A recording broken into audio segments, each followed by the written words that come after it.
What up, peeps? I'm Tony. I'm Cody. Hi, I'm Robbie. And welcome to Late Night Hobbies.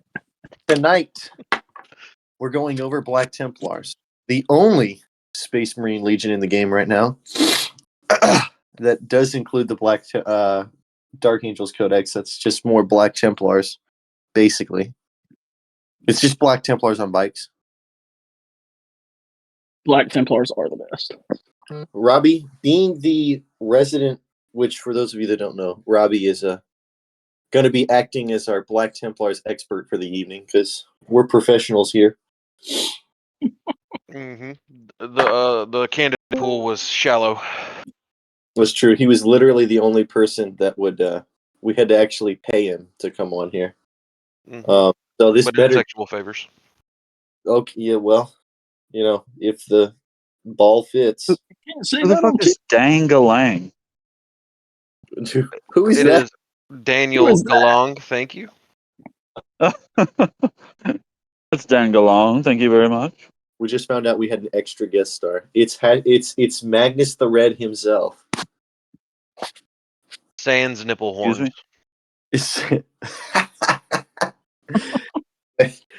So, Robbie, let's start. What do you think of Black Templars in 10th edition, man? Everybody's favorite space racist are killing it on the tabletop.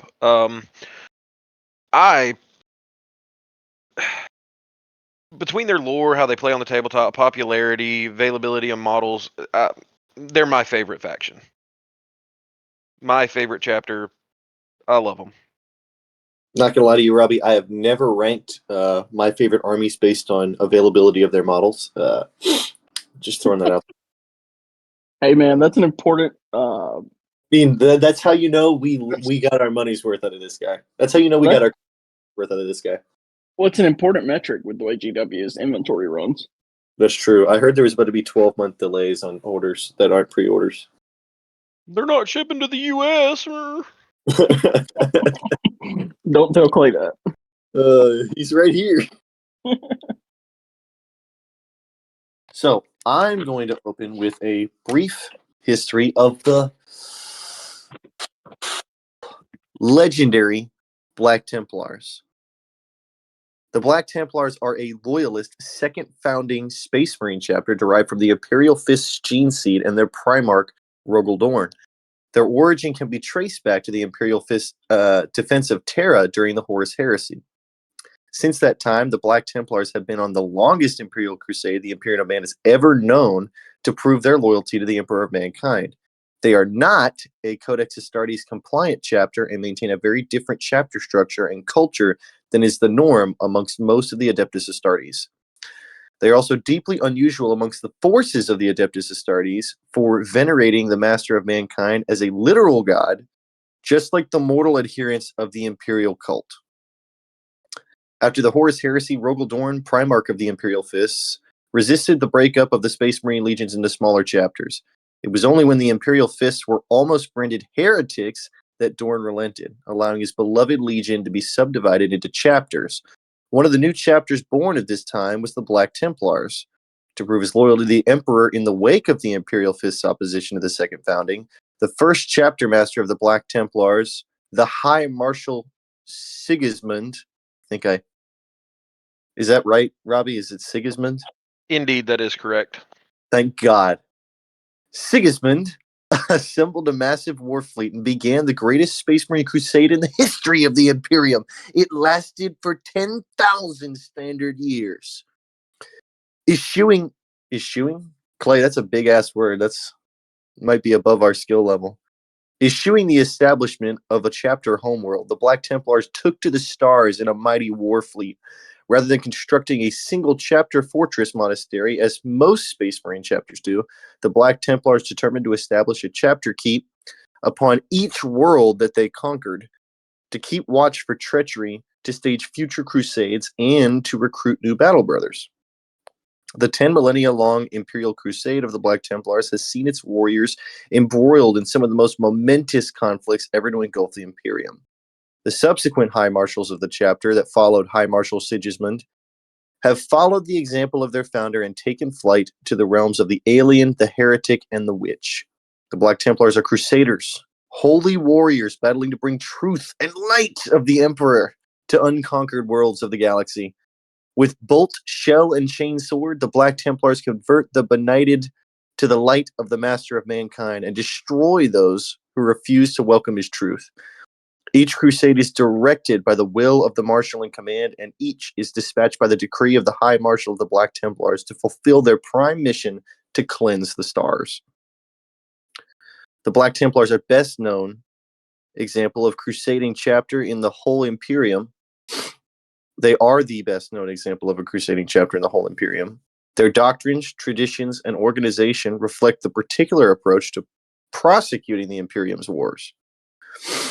The chapter is divided into a variable number of self-contained and highly mobile forces known as crusades, each commanded by an officer known as a marshal, who is equivalent to a captain in the Codex Astaris compliant chapters, and whose only superior is the High Marshal of the chapter himself.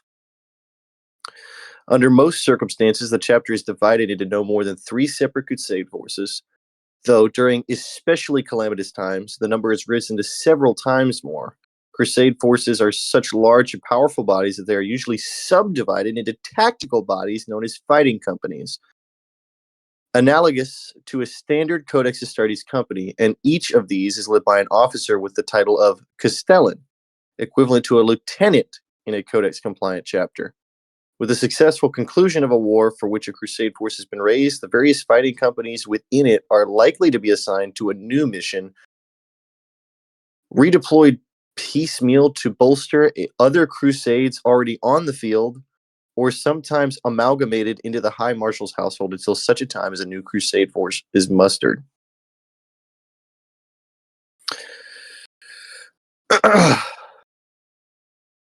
Oh boy. Where am I at here? God, Following this the tragic events of the heresy, the Space Marine legions were broken down into smaller chapters. Sigismund, the High Marshal, would go on to become the first chapter master of the newly formed Black Templars chapter after the second founding in the early 31st millennium. Merrick Grimaldus, the hero of Hell's Reach, is the reclusiarch of the Black Templar Space Marine chapter. Grimaldus is also a noted veteran of the Third War for Armageddon. During the battle for the Hive City Hell's Reach, Grimaldus led the defense of the Temple of the Emperor Ascendant, which had stood since Armageddon's colonization. The battle became so heated that the building itself collapsed around the combatants. It is believed that all had perished in the building until Grimaldus, bloody but unbroken, climbed out of the rubble bearing 3 of the temple's artifacts: a column of its major altar, the banner of the Emperor Victorious, and holy water from the Stoop of Elucidation. Those Black Templars apothecaries who examined him later were amazed that Grimaldus had survived. When the war ended, the citizens of Hive's Hell's Reach honored him with the title of Hero of Hell's Reach and bowed before his passing. No battle is ever so bleak that Grimaldus' appearance cannot turn the tide and rekindle the fire in his brothers' hearts. Then, an enemy who thought the battle won will find himself beset once more, smashed asunder by a tide of zealots whose arms have been lent fresh strength, Grimaldus at their head carving another victory for his emperor. Helbrick is the current High Marshal of the chapter. In addition to being the High Marshal, Helbrick is the greatest naval commander in the Adeptus Astartes and assumed overall command of the Space Marine warships during the Third War of Armageddon in 998 M41. Together with Admiral Parole of the Imperial Navy, Helbrick led and eventually repulsed the numerically superior Orc fleet. Helbrick departed Armageddon with Commissar Yarrick hunting down the Space Hulk thought to be commanded by the Orc warlord Ghazghkull Thraka. Helbrick vowed Ghazghkull would not escape his vengeance, even if he had to pursue the Orc warlord across the length of the galaxy, a vow he intends to one day fulfill, though he has since suffered a stinging defeat at the hands of the Necron Stormlord Imhotep Helbrick has already exacted vengeance and patrols the stars anew. In the wake of the Indomitus Crusade, and at the behest of the resurrected Lord Commander of the Imperium, Robute Gurleyman, Helbrick ordered the Black Templars to launch crusades to aid every world of the Adeptus Ministorum within reach that was threatened by the birth of the Great Rift. At some point following the birth of the Great Rift, Helbrick crossed the Rubicon Primaris and underwent the agonizing transformation into a Primaris Space Marine. Pretty cool stuff. The first instance of Black Templars on the tabletop was a 3rd edition starter box set in 1998. The box included Space Marine Black Templar units, a Space Marine Sergeant, and a Land Speeder, and it contained 20 Kabalite Warriors for Dark Eldar. In 2005, the Codex Black Templars expansion would come out for the Games Workshop tabletop game. This book was published in 2005, and it was for the 4th edition of Warhammer 40,000, and a part of its codex, Space Marines. It was the 3rd codex realized for this edition of the game. It brought with it models such as Helbrick, Grimaldus, Black Templars upgrade frames, and Sword Brethren.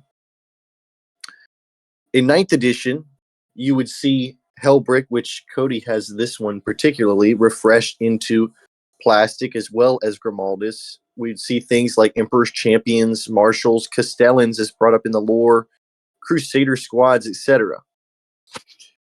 So with all of those phenomenal looking models, we end up at today where 10th edition has really brought Black Templars into the competitive spotlight and has made it, as Robbie so kindly put it, the most popular as far as availability of models. Plain and simple, Black Templars are the best. Black Templars are the 2nd best Space Marine faction, right behind Salamanders. Damn, Who said got that? me there. I mean, I guess. Yeah. Salamanders are the good guys. So with a brief history taken care of, I'm going to let Cody and Robbie take over the competitive part of this conversation, where I know that they're eager to go over some of the detachments that you could take with Black Templars as of right now. Obviously, they will get a codex, but for the time being, there are actually several detachments that are considered to be competitive when running this list. And then we're going to go over the index itself, unit by unit, and kind of go over what works and what doesn't. So I'm going to let you guys take the floor now that I've run. I think Robbie probably has a story or two to add to the lore aspect. Oh, absolutely. If he's got something to add, go ahead. So, Heard him push the One interruption. Helbrick is that guy. oh, he is him. He is him, Brecht. He is that man. He is that motherfucker. He is the bane of Gaz and the bane of the Stormlord and the hero of Armageddon. My God, that man can do it all. But I have a tinfoil hat kind of conspiracy about the Black Templars specifically. Y'all ready for this shit? This is gonna be good. Cody, you did not warn me about this. You can't get this content anywhere else. Ready up, bitches. So, when Sigismund, who also, by the way, on top of being the first High Marshal, he was also the first Emperor, maybe not the first, but he was also the Emperor's champion. I think he was the last one to be both. He was not happy about the whole splitting up, as you said earlier, but he was pretty much like, Dad, I don't want to split up the homies. And Rogaldorn was like, shut up, I have the talking stick, and told him to sit his ass down and go do what he was told because he had a plan. Are any of you familiar with the Last Wall Protocol? Yes, it rhymes, because Rogaldorn's the master of strategy. He knew that was happening. He knew it was going to rhyme? He knew. Oh, he doesn't do anything halfway, man. Is that why? Go ahead. Is that why Imperial Fists are a better Space Marine chapter? Whoa. Well, when they get 6,000 strong, you can call me. But no. So the Last Wall Protocol is all, essentially, when Dorn left, he left it behind to essentially bring all of the splinter chapters together. If Terra was under, attack or, really in a bad way, it was enacted once with when the orcs were attacking, and literally all of them, even the not traitor, but the renegade legions, they came back. Well, Gilliman really hates that because it was almost a reforming of the seventh. What is the number one reason why they don't want there to be so many Space Marines in a chapter? Because they're worried about them turning to chaos, turning traitor. What do the Templars do on their homeworlds when they get recruits? They screen them for psychic ability. If you have any, they will not take you. Flat out. So they are one of the least corruptible Space Marine chapters out there anyway. Helbrick knows this. He's not stupid. He's Microsoft Excel in human form. Rogel Dorn knew 100% that they were going to go out there, and this whole 6,000 thing the Inquisition thinks they know is hot garbage. There were 14 crusades happening at once one time. They know it's bullshit. The Black Templars are the 7th Legion, calling it now. And when Dorn comes back, because he lives, he's building sandcastles on a beach somewhere in Fiji. When he comes back, it will reform the 7th, and the Black Templars are going to be the primary thing feeding the Legion. Calling it now. That's all I had. Boy, would that be glorious. Could you imagine a Primarch Rogel on the tabletop that could come into Templars? Wait, so if he did get released this edition, for example, could he be played with Black Templars? I don't think that would be likely. I'd be so sad.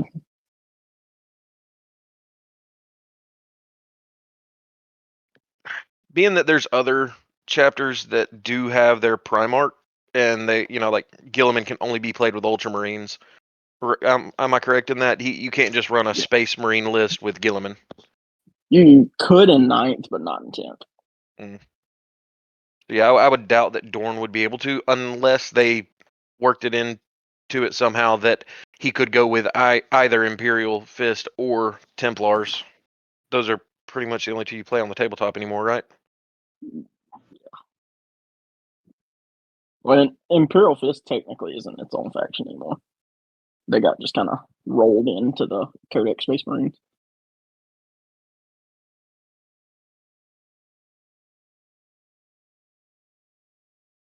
It's okay, Robbie.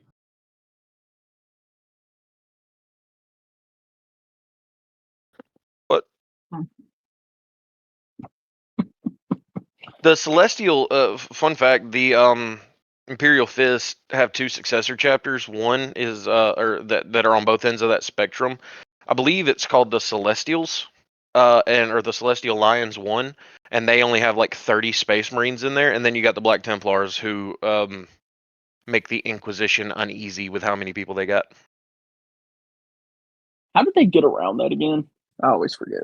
So in the Codex Astartes, there's kind of a caveat to the whole 1,000 Marines per chapter rule, where if you are crusading, you are expected to incur heavy casualties. So the Black Templars from their founding were like, oh, well, we're going to do a crusade, and we're going to call it the Eternal Crusade, and we're going to name our flagship the Eternal Crusader, just in case you thought we weren't really about it. So that's how they get around it. Still not technically Codex compliant, but not to the traitorous extreme. That's why, in order to play Black Templars, you have to know your ABCs. Because if you play Black Templars, you know that stands for Always Be Crusading. Big Always facts. be charging. Imperial Fist. We're going to build walls and be really good at defense. Sigismund. I really want to stab that guy. Just let me cut him. You're talking a lot of shit for someone within 12 inches.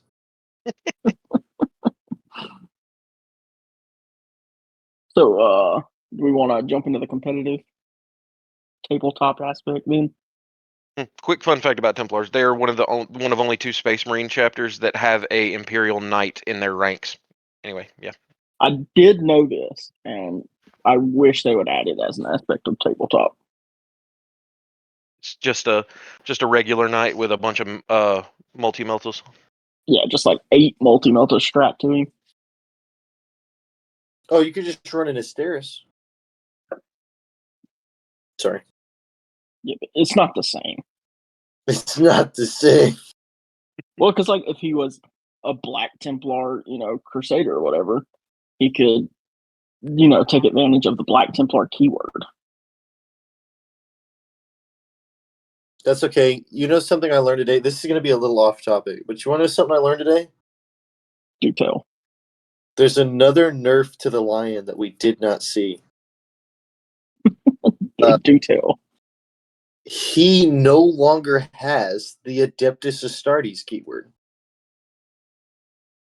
which means not only can he not be affected by the shit in a lot of his army's rules, he's no longer affected by his own ores because they require the Adeptus Astartes keyword. Huh. That had to have been just an oversight. It may have been, but I just looked at the codex today with TJ, and it's not in there. Huh.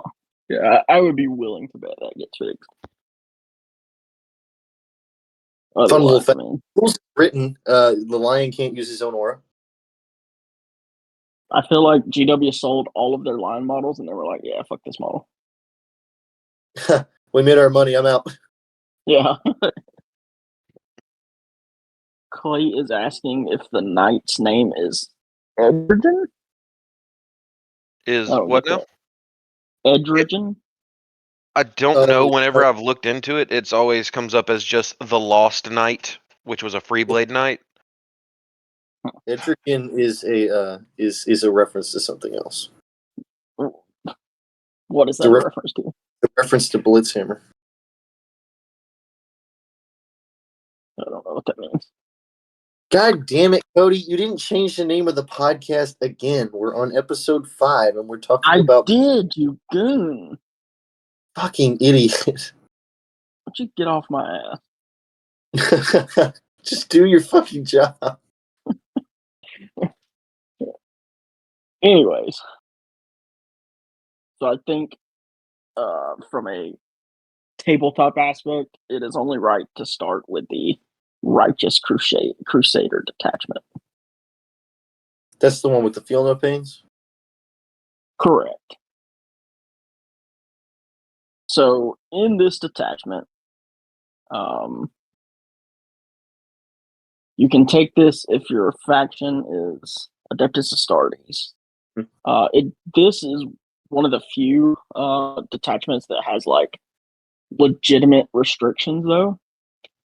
For example, your army cannot include any Adeptus Astartes Psyker models. So that means, every other Space Marine faction can take Space Marine Librarians. Not if you're running the Righteous Crusaders detachment. Get the heretics out of here.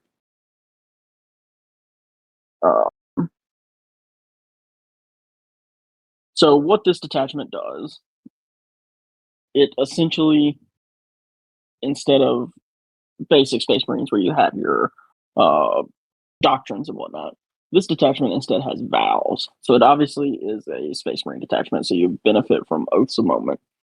But you get these vows. So at the start of the battle, the first battle round, you can select one of the 4 Templar vows below to be active for your army, to be active for Adeptus Astartes units from your army until the end of battle. So effectively, you pick. It makes this detachment very versatile in the sense that you can pick different vows in between games at tournaments. So the first one is Suffer Not the Unclean to Live. Melee weapons equipped by models in this unit have the lethal hits ability. So essentially, you take this vow, your army-wide lethal hits in melee. That's pretty good, actually. The second one, yeah, I agree. The second one is Uphold the Honor of the Emperor. So this is the most common competitive-wise one. Models in models in this unit have the Feel No Pain 6+ ability and a leadership characteristic of 5+. So this gives you army-wide 5+ leadership, so fuck you Tyranids, along with a army-wide 6+ Feel No Pain. Well, even just 5+ leadership is basically, I'm not failing battle shot. No, I mean army-wide 5+, like, that's easy money in the bank. On top of that, the 6+ Feel No Pain really answers a question about Sword Brethren being way too squishy. Yeah, it turns a lot of the glass cannon units that Templars have into a little more durable. And then it turns a lot of the more durable units Templars use to being just nightmares to deal with. For example, like Land Raiders or Redemptor Dreadnoughts with a 6+ Feel No Pain. Like, they become so annoying to deal with. Especially with the way Cody rolls a fucking 6. Yeah, I fucking love them. Get the hell out of here. I love seeing that Templar logo looking at me. So that's, I think your dice are loaded. We can test them tomorrow. Farsight dice at tournaments. The third vow you can take is Abhor the Witch, Destroy the Witch. Models in this unit have a 4+ invulnerable save against psychic attacks, and melee weapons equipped by models in this unit have the Anti-Psyker 4+ ability. So, fuck you, Thousand Suns and Grey Knights. Not that Thousand Suns really needed any help getting stuck in mid-tier, but...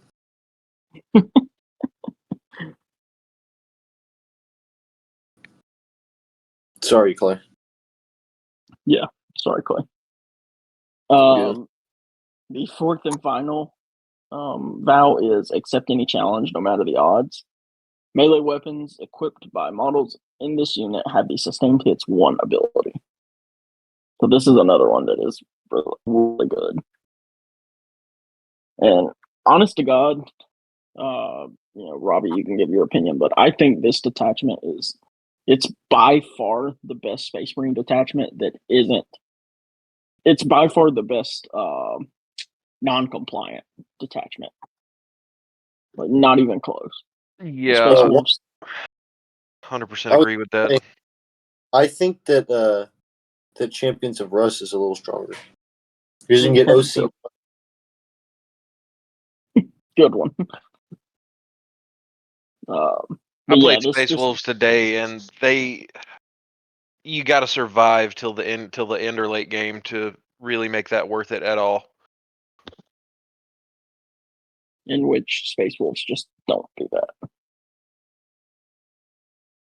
Space Wolves are definitely an army that you dread not.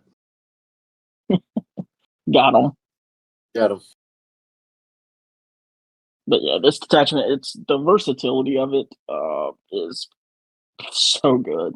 I honestly wish that the detachment we'll get to later wasn't as good as it was, so that I would feel better about taking this detachment. But this detachment is amazing. So its stratagems are, the first one is Fervent Acclamation. So this is a command phase stratagem. 1 Adeptus Astartes character unit from your army. Effect, select 1 Templar vow that is not active for your army until the start of your next command phase. While the character is leading a unit, models in that unit gain the benefits of that vow, in addition to the vow selected to be active for your army at the start of the battle. So this is a 1 CP. Hellbrick needs to pick this unit up. 1 CP will give Hellbrick's unit sustained hits. Kind of deal. And that's if you didn't already take sustained hits at the start. I mean, that with the 6+ Feel No Pain or having lethal sustained. Woo! I know you're true. Yeah. Yeah, I think the most common thing is take the Feel No Pain 90% of games, and then 1 CP, just whenever you know you're going in, just pop this and give whatever unit, sustained or lethal, whichever you need. It pairs especially well with a Hellbrick and a Lieutenant that already get lethal. You just also give them sustained. All of a sudden, they're lethal, sustained, and they got to feel no pain. And crit on 5s. Yep. You're Nasty. lying. And +1 attacks from Sword Brethren if that's who you're running them with. Or Or damage. +1 damage. Yeah. So really good strat. The second one is Devout Push. So this, the win of this is your opponent's shooting phase just after an enemy unit has shot. Target one Adeptus Astartes unit from your army that had one or more models destroyed as a result of the attacking unit's attacks. Effect: your unit can make a normal move of up to d6 inches, but it must end that move closer to the enemy unit that just shot. If the Abhor the Witch, Destroy the Witch vow is active for your army, your unit can make a normal move of 6 inches instead, but it must end that move either closer to the enemy unit that just shot or closer to the closest enemy Psyker unit. This was a really good stratagem in 9th edition. I think it's a little meh now. It relying on you taking Abhor the Witch over all of the other vows is its biggest limiting factor, in my opinion. Yeah, if you're playing Thousand Suns, this is, you're probably going to spam this strat, but if you're playing anything else, you will not use it. Hello there, Magnus. I'm going to Yeah. move 6 closer to you. Oh, and by the way, my entire army has a 4-up invuln against all your attacks. And also, every time I hit you, a crit on 4s. Yeah. Do they Anti-Psyker 4+. really? Oh my god, that's crazy. Were you not listening to the vows, Tony? I mean, I was. I didn't hear Anti-Psyker 4+. Yeah, you get a 4-up invuln against psychic attacks, and you get army-wide anti-psyker 4+ in melee. So literally, when you're talking about running that, God, there is a lot of versatility in that to run it at a tournament and really change it up on the opponent. Yeah, if Thousand Suns or Grey Knights were actually like a predominant factor of the meta, it would lean me a lot more towards this, because that is just an auto win. Like, how do you beat that? You don't. Army-wide Space Marines with a 4-up invuln is kind of fucking crazy. Yeah. And, the latter part of it, like, we also are anti-psyker 4-up. So yeah, all these chain swords Magnus is about to take to the face, they're, wounding on 4s. Rerolling all hits. Yeah. And depending on what they are, rerolling wounds. Eat your heart out. Yeah. The next one is No Escape. The win is your opponent's movement phase. When an enemy unit, excluding vehicles and monsters, is selected to fall back, target one Adeptus Astartes unit from your army that is within engagement range of that enemy unit. Effect: roll 1d6, adding 1 to the result. If accept any challenge, no matter the odds, vow is active for your army. Do it on a 4+. That enemy unit cannot fall back this phase and must remain stationary. Otherwise, that enemy unit can fall back this phase. But if it does, all models in that unit must take a Desperate Escape test. This is a fantastic strat. That is a phenomenal stratagem. Because it's like, either you get locked in engagement and I get to fight you first, or you take a Desperate Escape test. Yeah, this is one of those strats, in my opinion, that is a game ender. Like, if I get into your army and then, a pivotal unit, and I pop this and I hit the 4-up and you can't fall back, therefore you can't shoot my infantry unit, the game is over. Right, because I'm going to wallop the tar out of this guy before you get a chance to fight back. And then I'm going to go wallop another unit the next turn. Like, yeah, that is a game-ending stratagem, in my opinion. Closest thing I've seen to attack of opportunity in 40k. Yeah, basically. Grant should play Righteous Crusaders. With Space Wolves. Uh-huh. Next we have, I'm not going to go over this one in every detachment, but Armor Contempt. It is a battle tactic. When your opponent's shooting or fight phase, just after an enemy unit has selected its targets, target one of the starter's unit that was selected as one of the targets for the attacking unit's attacks. Effect, worsen the AP by 1. Right. I mean, Fantastic we all strat. know what it does. Everybody knows what Armor Contempt does. Yeah, this is one of the best strats in the game. So yeah, we all know what it does. It's literally just what if I'm going to continue to save on 3s because it's a Wednesday stratagem? Yeah, or 2s. So you've got AP2 and my Land Raiders in cover. Armor Contempt. I got 2-ups, baby. The I hate next Armor. one, I hate Armor Contempt. yeah, Armor Contempt is fantastic. I hate it I when hope- I'm playing a mirror. I think Kroot's going to give us a Vex unit, which would make stuff like that way less frustrating. Yeah, that's fair. Yeah. The next one is called Vicious Riposte.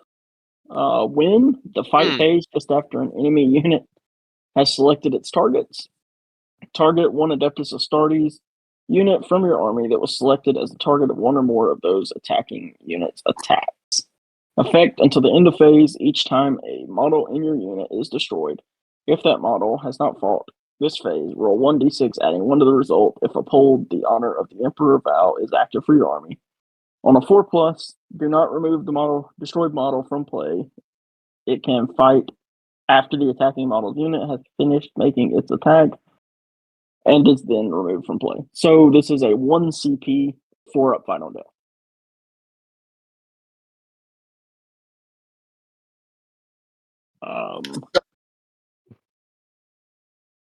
What was that?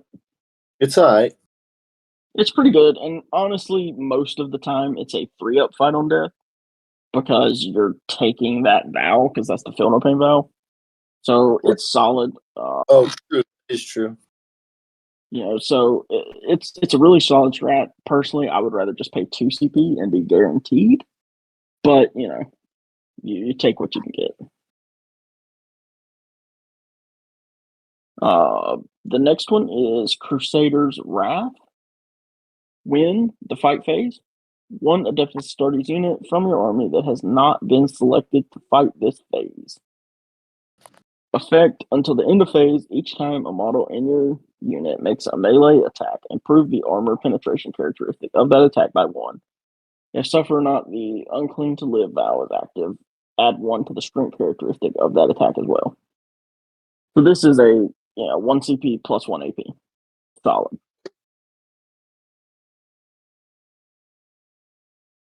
What does that turn power weapons into?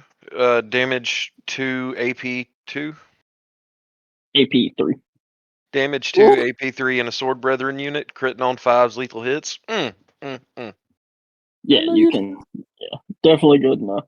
I mean, it takes Helbert to AP 4. So, even stuff with 2-up saves is taking 6s at that point. It's a very solid strat. Next, we have the enhancements. So the first enhancement is called Perdition's Edge. Adeptus Astartes model only. Improve the strength and armor penetration characteristics of the bearer's melee weapon by 1. If Suffer Not the Unclean to Live is active for your army, add 1 to the attacks characteristic of the bearer's melee weapon as well. So I believe this is 15 points. Maybe Robbie or Tony, one of y'all double check me on that. On it. But it's a minimal point enhancement to give your your captain, your marshal, whatever it is, AP3, and so it puts, in my opinion, captains or marshals that I like to use in a good spot because it makes them strength 6 AP3 as opposed to strength 5 AP2. I think that's a really good break point. Yeah, I agree. As someone that's been on the receiving end of fucking marshals, I agree. Get the hell out of here, man. You're banned.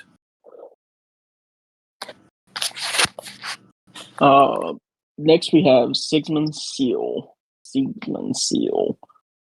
Improve the attacks characteristic of the bearer's melee weapon by 1. When the bearer is leading a unit, if accept any challenge, no matter the odds, vow is active for your army. Each time a model in that unit makes a melee attack, a successfully unmodified hit roll of 5+ scores a crit. So you can give your character +1 attack and crit on 5s if they're in the right vow. Solid. I never really end up ever taking this one, but You were right. Mission's Edge is 15, by the way. Never Cool. used it, but solid. yeah, I mean, it's one of those that like I add in my list all the time and then end up taking out. And whatever. Oh, like fucking through Precision of the Patient Hunter. Yeah, it's one of those. It's use- on the verge. It's so close to being good, and then I'm like, well, I could probably optimize my list a little better and fill up these 20 points. Right. The next one shockingly makes it into my list more than I would be happy to admit, just because it's a 10-point enhancement. It is called Witch Seeker Bolts. Adeptus Astartes model only. The bearer's ranged weapons have the precision, anti-psyker 4+, and dev wounds ability. Dev wound. Oh, Cody. Oh my god. Oh. If Abhor the Witch, Destroy the Witch vow is active for your army, each time the bearer makes a ranged attack that targets a psyker unit, you can reroll the hit and you can reroll the wound roll. Why? I mean, you just said it already. Dev wounds on any Psyker 4-up. Was that really necessary? The problem with this enhancement, first off, it's a great enhancement. The problem is, there's no good Space Marine characters with like guns that you just actively want to put this on, and I wish there was, because otherwise I would take it every time. I end up taking it a lot. Well, it doesn't work in melee? Did I mishear that? No, it's ranged. Damn. Because it's like, it sounds like the perfect thing to pair with a heroic challenge into somebody's psyker leading their unit. But I mean, golly. I mean, I guess it is what it is. But that would be way better if you could use it in either melee or shooting. Yeah, if it was melee, this enhancement would be cracked. I'm trying to tell you. Especially if, you have one of the vows active for lethal, or you got the lieutenant. Well, no. Lethal. No, you don't want lethal with dev. You want and sustained. Sustained, yeah, my bad. Get that shit out of here. I mean, I still can't believe 4 rerolls to hit, 4 rerolls to ruin. Good. with dev wounds. With dev wounds. It's literally just they could change that enhancement really quickly to ranged weapon only. Select an enemy psyker unit on the table. That unit is now destroyed. Literally. Yeah, it would be absolutely cracked. Problem is, though, if it goes to melee as well, that's going to be a 45-point enhancement. Auto take. I would take it still. The next one is one of the best enhancements in my opinion. It's one of the best enhancements in the game. Tannhauser's Bones. Adeptus Astartes model only. So each time an attack is allocated to the bearer, have the damage characteristic of that attack. The second bullet point is, while the bearer is leading a unit, if Uphold the Honor of the Emperor vow is active for your army, models in that unit have the Feel No Pain 5+ ability. Nightbringer who? Yeah, so you take a 10-man Sword Brethren, you put Helbricht in there, and you put a lieutenant in there and give him this, and all of a sudden, that's a 10-man 3-wound brick. So 30 wounds that you got to chew through. All have 5-up Feel No Pain. Helbricht's just sitting there chilling. Harder to get to than Trajan. Helbricht is vibing. And what I like to do with this occasionally is I don't even put the lieutenant in with Helbricht. Instead, you put an apothecary in. And so then every turn you're bringing a model back.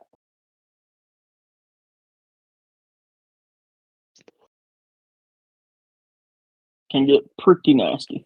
So what does Helbricht allow you to bring a second character in the unit?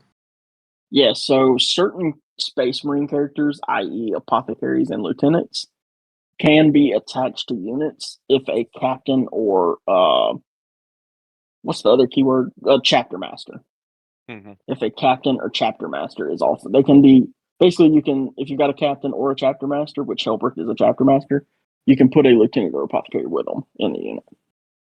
Lovely. Yeah. Then you got a 1 CP fight on death, bring one back. Oh my god. Yeah, it's a pretty good combo.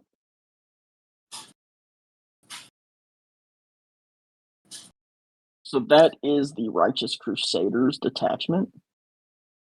What are y'all's thoughts? 7 out of 10. Yeah, I think it's far and away the best Space Marine. It's the best non-Codex Space Marine detachment, Without a doubt.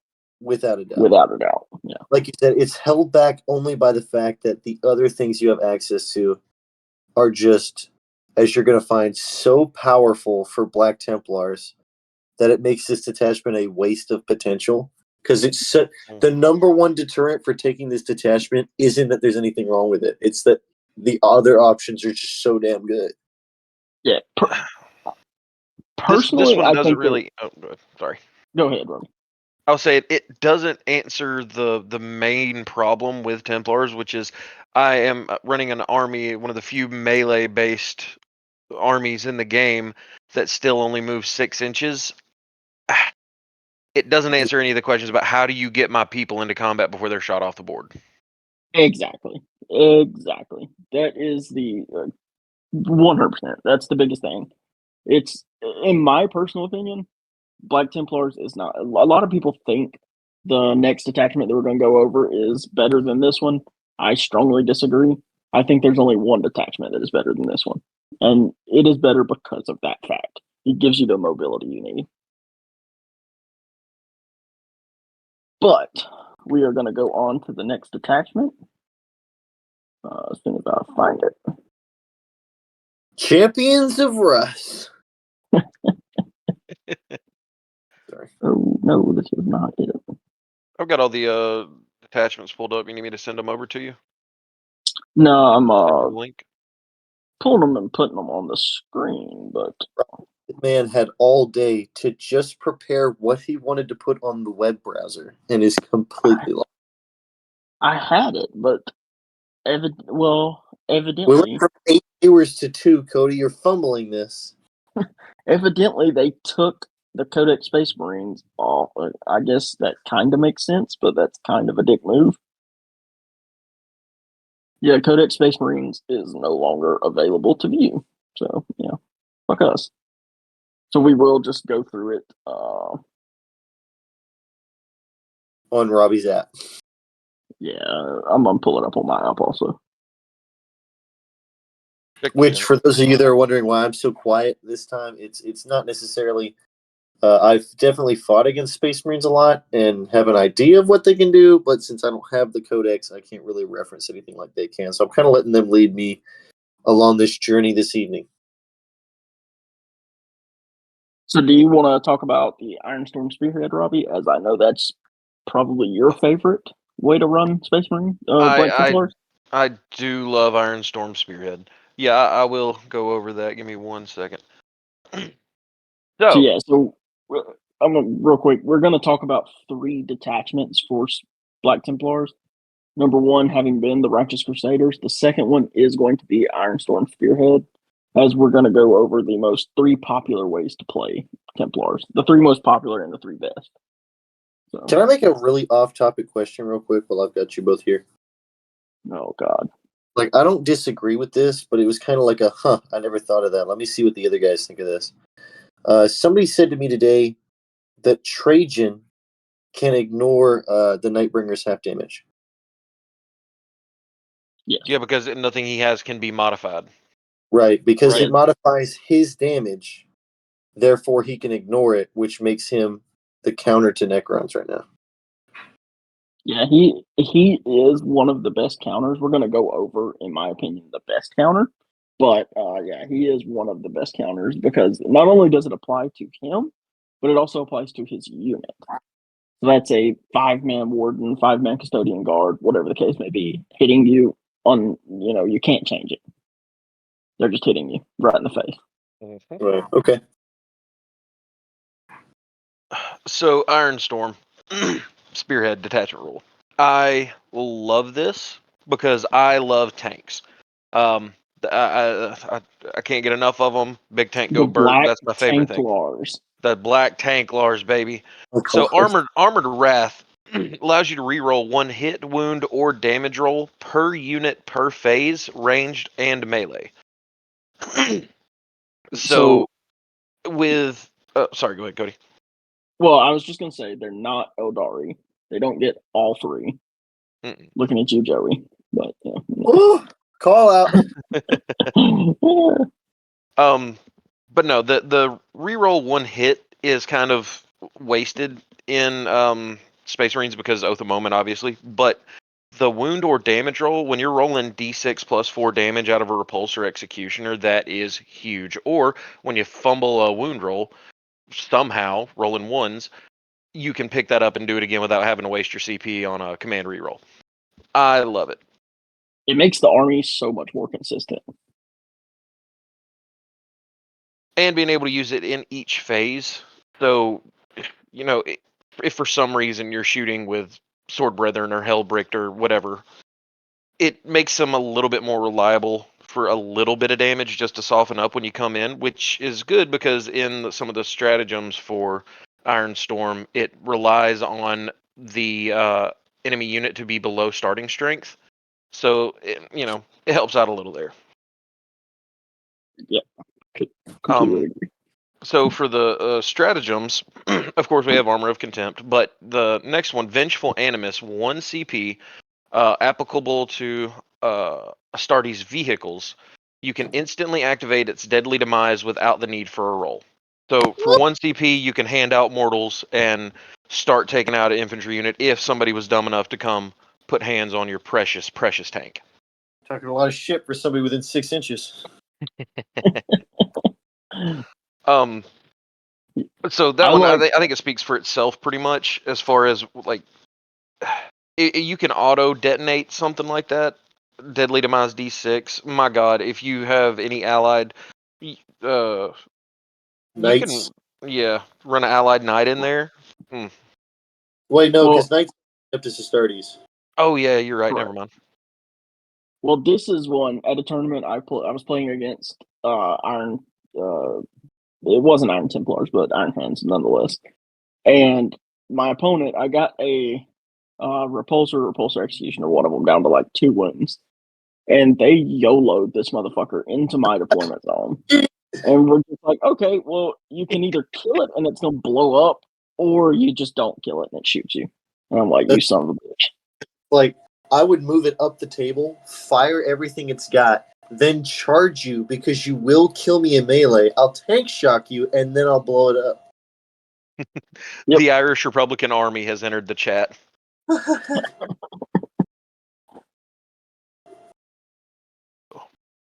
So the next one is Ancient Fury. It's also 1 CP, and this takes Redemptor Dreadnoughts, already an incredible model. Great bang for your buck. Takes it to the next level. Walker units receive +1 to move, +1 toughness, +1 to save, +1 leadership, +10 C. What am I looking at there? Oh, +1 OC, my bad. And +1 to hit rolls until the next command phase. So with that +1 to hit, you're not getting the healing, but for 1 CP, you can get a different version of an apothecary's ability, or not an apothecary, a tech marine ability on your already very well worth it dreadnought units.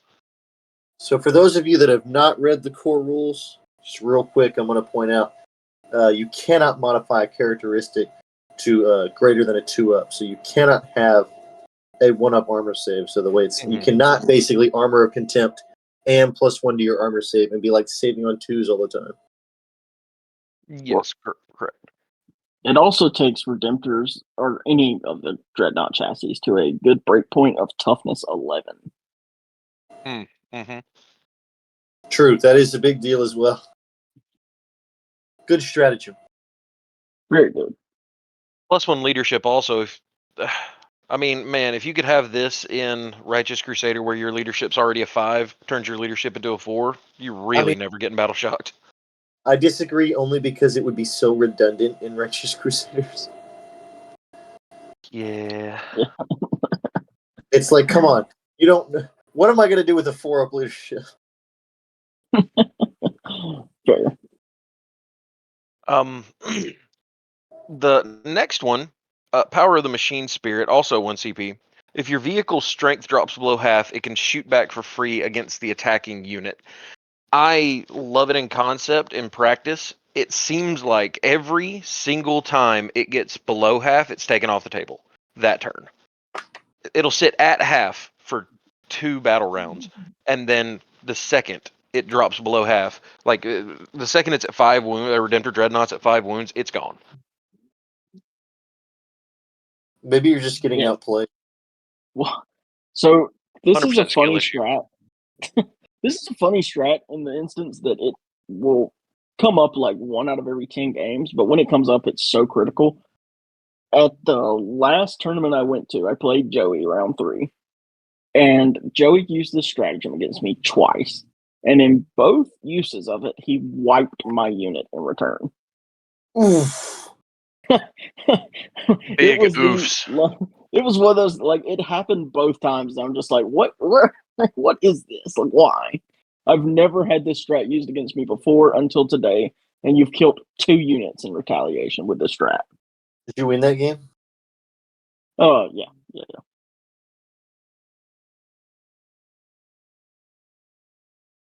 All right, moving on. Unbowed Conviction, it's a battle tactic. It's a friendly unit that is diminished from its initial strength, can disregard any modifiers to attributes, rolls, or tests, except for the typical exclusion of saving throws. Not gonna lie to you, that's above my comprehension level, my reading comprehension. So if somebody else would like to take the reins on that one. That should also ignore the Nightbringer's half damage. No, I'm sorry, that's not a it's a characteristic. Yeah. So when would this be typically useful? So you couldn't suffer your ballistic, your weapon skill, anything that's on the top of the card in squares cannot be modified.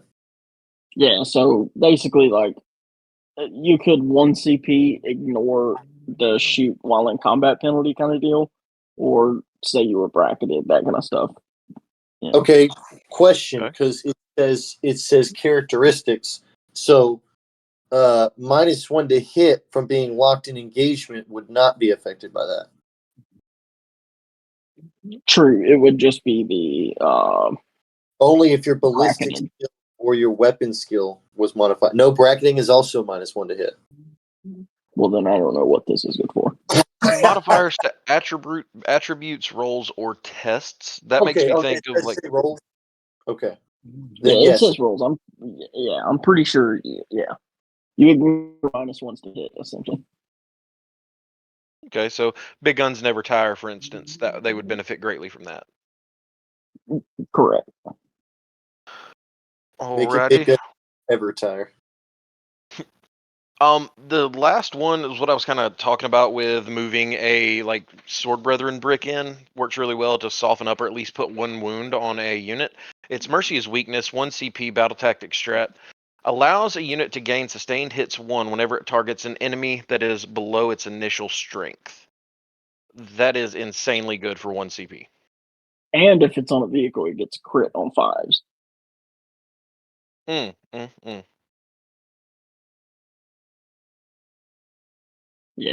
this is the best strat in this detachment, in my opinion. I agree. This is the one that you spam every turn. If you're going into round 2 and you're going into something that hadn't taken at least 1 wound, 2,000 point game, you're doing something wrong. Fact. Or you're playing Tau. My opponent's units either have full wounds or 0 wounds. Crisis suits are balanced, guys. It's true. Piss me off. Look. Hey Trajan, how's that 9-inch charge command reroll? Woo! Shoot, we should have just shot him before I used the CP on his stupid. Oh my god. Like, oh, you have a unit of one of the toughest things in the game? Well, delete. That's the thing about Robbie, guys. You don't got to overthink a game with Robbie. Just let him defeat himself. Hey, look, man. I'm a little league team in the major leagues here.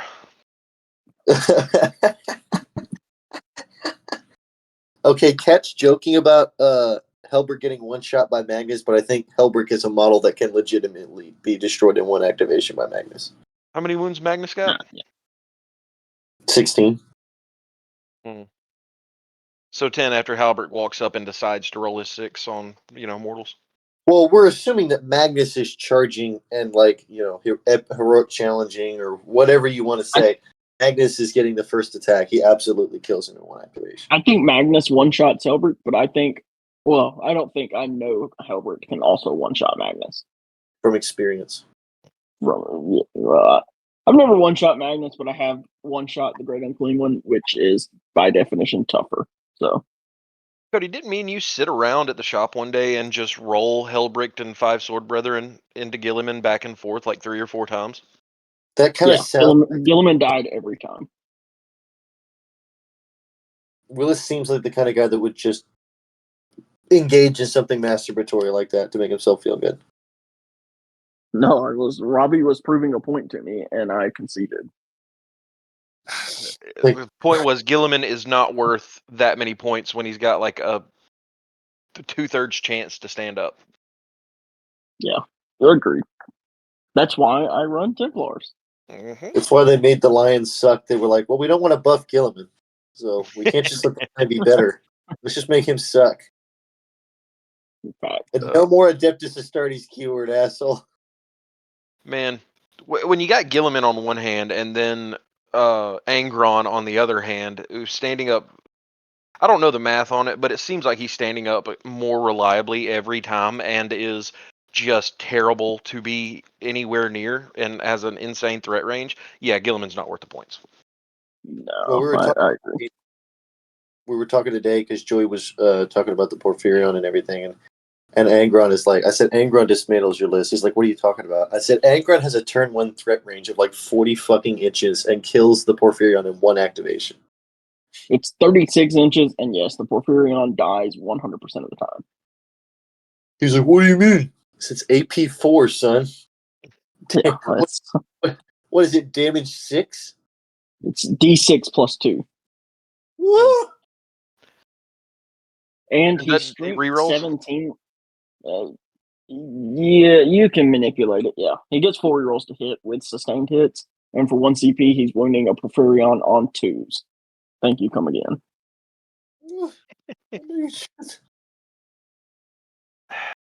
World Eaters go second, baby. Do I? I said World Eaters go in second. It's a problem. It's the only problem. So, moving on into the detachment enhancements. My favorite one, Target Augury Web. It's a 40-point enhancement, but lethal hits to all weapons on vehicles within 6 inches of the Tech Marine. Park him in the middle of 3 tanks before the update, 3 whirlwinds, and Jesus Christ. Yeah, I went 3-0 at a tournament purely off of this enhancement and 3 whirlwinds. I broke Ryan's spirit in the first turn, shooting whirlwinds at his orc army. Oh yeah, God, especially Oathed. Oh. Yep. I heard you up on the known offenders list after that, though. Not because you had done anything wrong, just because nobody ever wanted to play against 3 whirlwinds again. Yeah, it wasn't fun for many of my opponents. I played Tau that day, Tony. It was fun for me. Well, you didn't play Tony's Tau because you don't destroy my army off the table. My army's not on the table. That's my strategy. You can't kill my model. It's not on the table.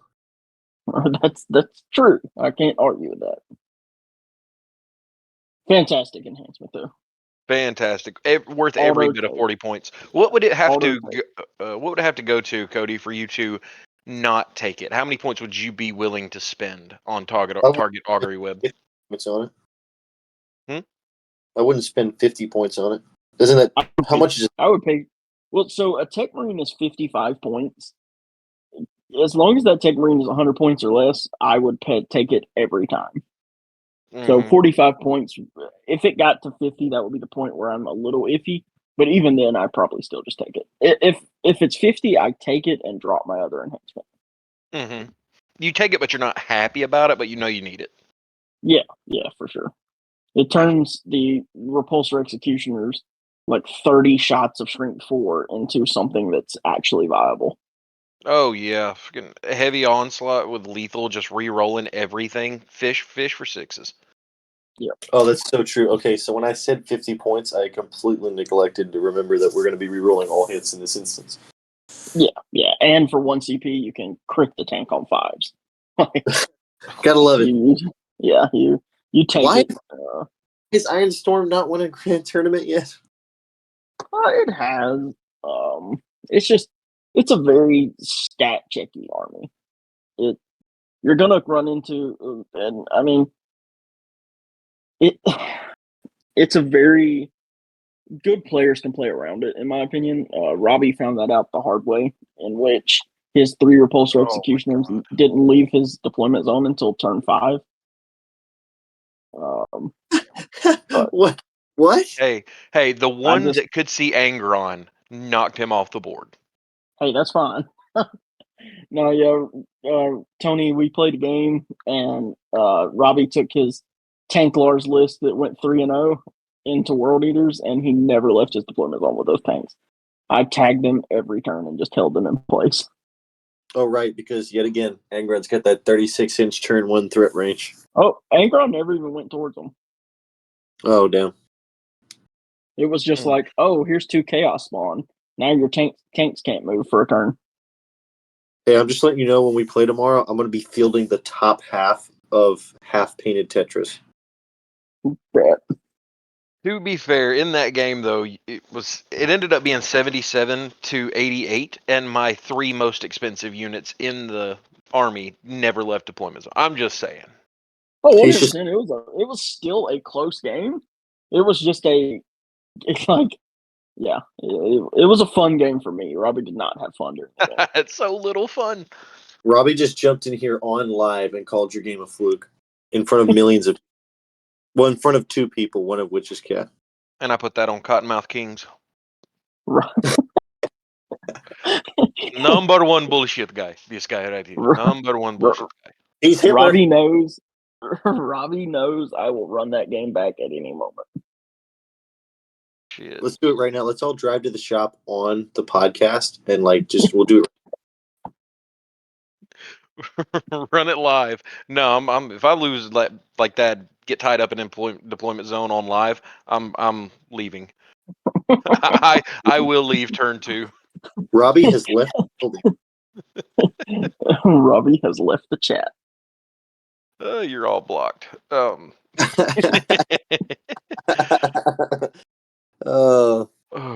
Okay, so the next enhancement, it's a pretty good one. It's just pretty situational. Adept of the Omniscia. It's a 25-point enhancement, a little expensive in my opinion. Tech Marine only. Once in a round, allows you to convert a missed saving throw for a vehicle within a 6-inch radius to 0 damage. Sounds great. Rarely came up. I never really got a chance to use it. What? How? Because I guess I play shooting, and I think that's why you maybe say that is because this works really well against your tanks getting shot at. But if you're in melee, you're probably getting hit by so much damage 3 and 4 that it just does not matter that one failed saving throw is going to get ignored. Yeah. Well, and also when it's around dreadnoughts or something, I typically would run that with dreadnoughts who are running out front to try to reduce big damage, and they just get nickeled and dimed to death. That's what I'm saying, and that's where it hurts. It's basically a deterrent to where it's like, damn, I can't shoot my big gun at this guy because even if it goes through, it's about to not go through. Yeah, it's a really good enhancement against about 25% of the armies, and then the other 75%, it doesn't matter. Since people aren't really running a bunch of Titans anyway, I think that kind of like throws it back. Yeah. Yeah, and if you've got something hitting you that is worth reducing to 0 damage, chances are it's not hitting you with one weapon that'll do it. Or like Repulsor Executioner into something. Yeah, D6 plus 4 is good to reduce to 0. It's got 2 shots of that, and it's got you probably are running more than one big damage thing in your army, and if you negate that to 0, then that thing's got a target on its back. Yeah. Yeah. In my games, I generally just drop Inceptors on this character and delete him, and then hit the tank. Genius. And that's why you make the big bucks. Well, we're all making $0. Robbie, we lied to you when you were getting paid for this. You said this was going to be the next Art of War, Tony. It is. It is. In like 20 years when Art of War has died. 19 years to go.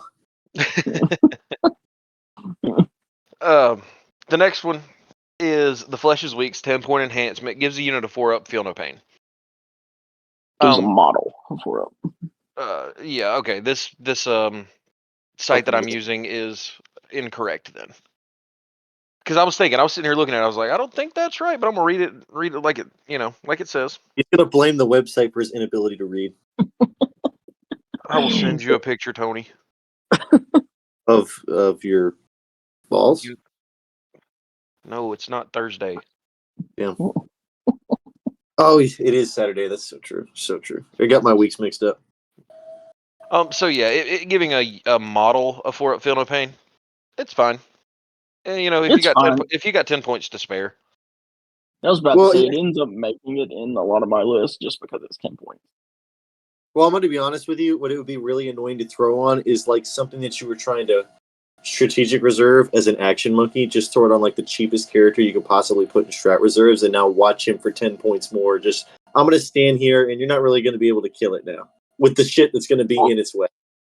So a lot of people run this with a Gravis Captain, run this on a Gravis Captain, and basically use it as a pseudo loan up, because this Gravis Captain is walking around toughness 6, like I think it's 6 wounds with a 3-up save, 4-up invuln, half damage, and then a 4-up feel no pain. like this guy for 95 points is just a Chad, just walking around by himself. Who needs loan op when you're that tough? What main character energy? That's literally that's enhancement for plot armor. This turns your Gravis Captain into a named Space Marine. Basically. Still better than Gilliman. I'd rather pay 95 points for him than I would 350 for Gilliman, so yeah. All right, next one and last one. Master of the Machine War. It's a 20-point enhancement. While a friendly Adeptus Astartes vehicle unit is within 6 inches of the bearer character only, that vehicle unit is eligible to shoot even if it fell back or advance this turn. So 20 points for advance and shoot if you can keep your Tech Marine close enough to your tank or your Dreadnought. Yeah, it's really good too, because like a lot of things people kind of, I think, misplay with this is it doesn't say you have to start the move within 6 inches. You just have to end that move. So a lot of things I've done, like, oh, you tagged my tank. Well, my Tech Marine is over here 12 inches away. I'm just going to fall this tank back 10 inches, land in that aura, and then it's going to shoot you off the board. So it does not. Okay. So it can fall back and shoot even if the fallback happened before it got that ability. Right. Correct.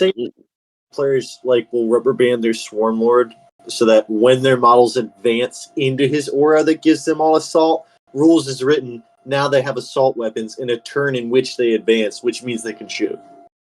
Yep, same thing here. Yeah, 20 points, that's a good one.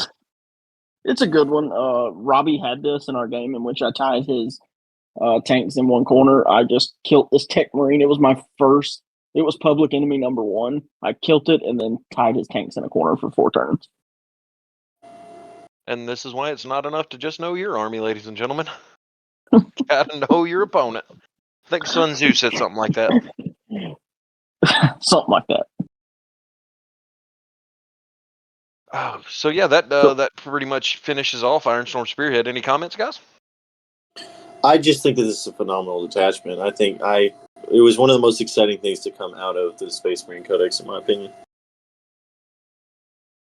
Yeah, I think it's overall a really good detachment. I personally think it's best utilized with Templars because every vehicle that you can take as a Space Marine has a Black Templar version that just straps a Melta on it.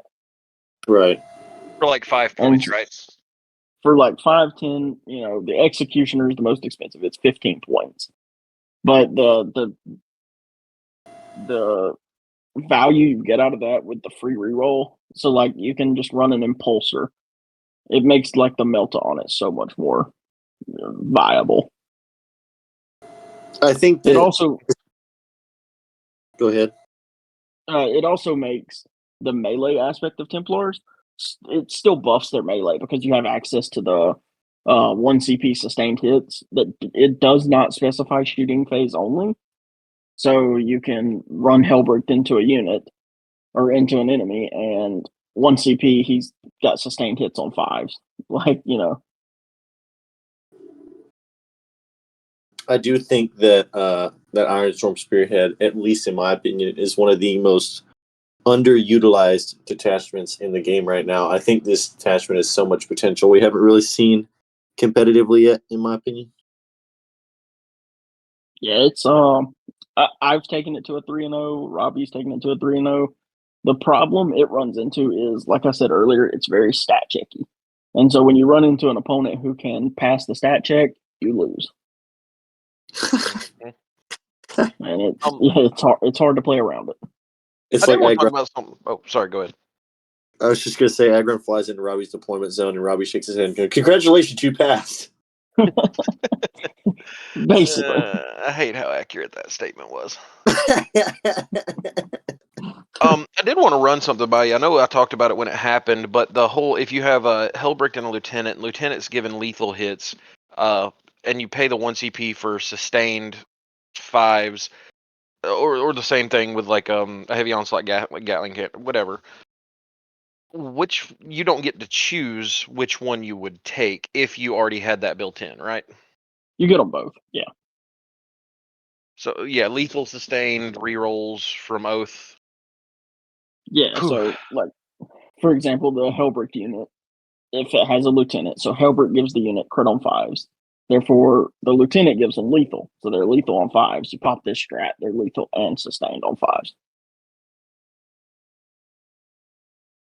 Sword Brethren +1 damage is a Space Marine Devastator. Yeah, it's anything Devastator. So, that's all we got on Ironstorm Spearhead. We'll go to the third and final that we're going to cover. This is, in my opinion, the undisputed king of the fucking hill of Templars. I think, like Robbie said earlier, it fixes their mobility problem. It allows you to get into combat. It allows you to just do so much. And it is the Gladius Task Force. And it's kind of funny because this was the index detachment. And I think it just took a while for people to like break it and, truly see the value of it.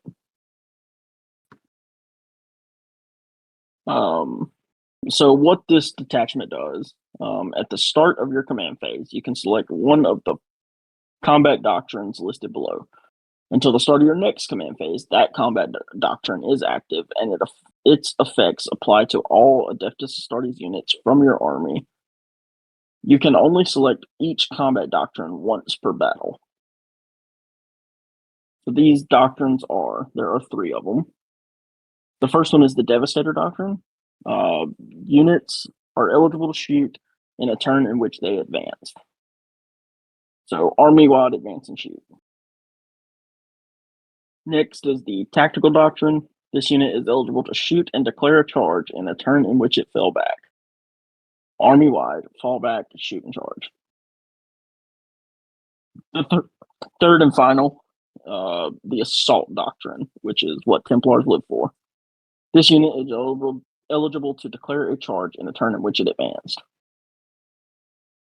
So you get these three doctrines, and it just makes the army so versatile. It makes them so hard to pin down. It makes them so hard to. It's very hard to stay out of the threat range. Fallback and shoot and charge is also one of the biggest middle finger abilities to the opponent in this game. Yeah, like, oh, you tagged me? Okay, well, I'm just going to fall back, man. I'm going to pop tactical. Today against Ryan, we go in, we hit each other. We both take our losses. I've got 2 guys left in the unit. He's got 3 or 4. Well, then I pop tactical doctrine. My guys fall back. They shoot you, then they charge back in and wipe you. Whereas, it's like, you thought because you were the defending player, you were going to get to fight first this turn? What if I charge? Yeah, what if I fall back and then charge back into you? Oh, and on the way back in, I may throw a grenade at you. Thank you. Have a nice day. I'm going to fall back into these 6 orcs, and then I'm going to charge the guys behind them. I literally fell back with a marshal, paid a CP to throw a grenade, and killed a kill rig today. Like, just dead. And just the versatility this detachment has is unmatched. And it truly fixes like you said, at the end of the day, these are just men walking around with 6-inch movement. And this gets around that. So the stratagems. The first one, Armor Contempt, we all know it. The next one, 2 CP. Only in death does duty end. Win the fight phase. Just after an enemy unit has selected its targets. Target 1 Adeptus Astartes unit from your army that was selected as the target of 1 or more of the attacking unit's attacks. Effect until the end of phase. Each time a model in your unit is destroyed, if that model has not fought this phase, do not remove it from play.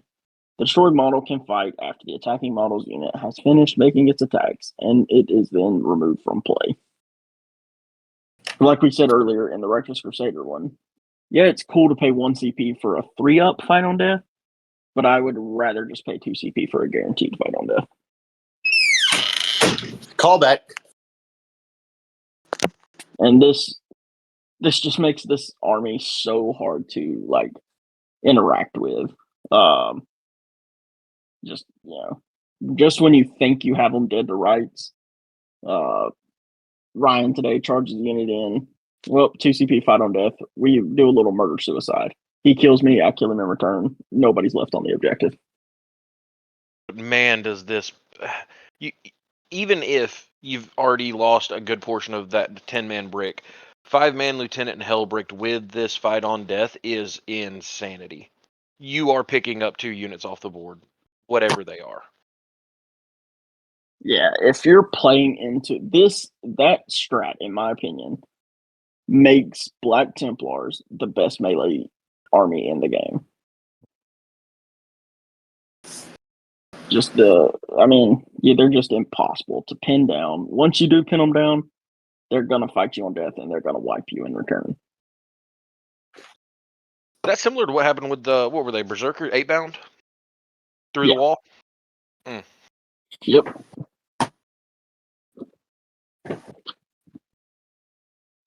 And this is, you can use this strat in so many ways. I keep referencing my game today because it's fresh on my head, but Ryan charges in to a unit of, I have 1 Sword Brethren left and the Marshal, a character. He charges in with 2 units. He fights with the first one, kills the Sword Brethren.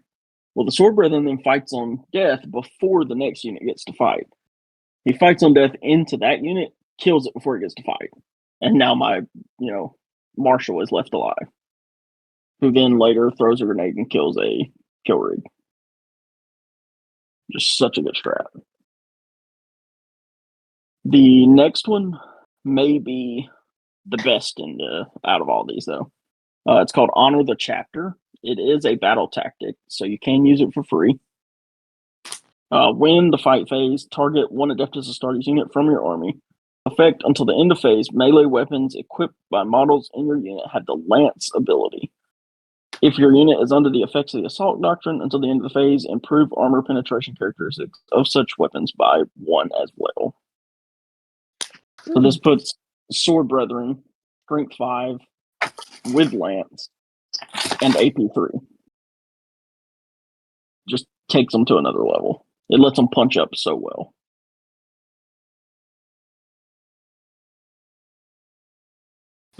Next one is Adaptive Strategy. When your command phase, one Adeptus Astartes unit from your army, select the Devastator, Tactical, or Assault Doctrine. Until the start of your next command phase, that combat doctrine is active for that unit instead of any other combat doctrine that is active for your army. Even if you have already selected. Correct. It does replace the current one. So you can't benefit from 2. But it allows you to recycle. So one real popular thing with this is aggressors. Just throwing them back into Devastator Doctrine, letting them get in 2 turns out of crit on 5s. Or just you've already used Assault Doctrine and you need to cover some ground, just throw a unit in Assault Doctrine back into Assault Doctrine and advance and charge them into something. Really good.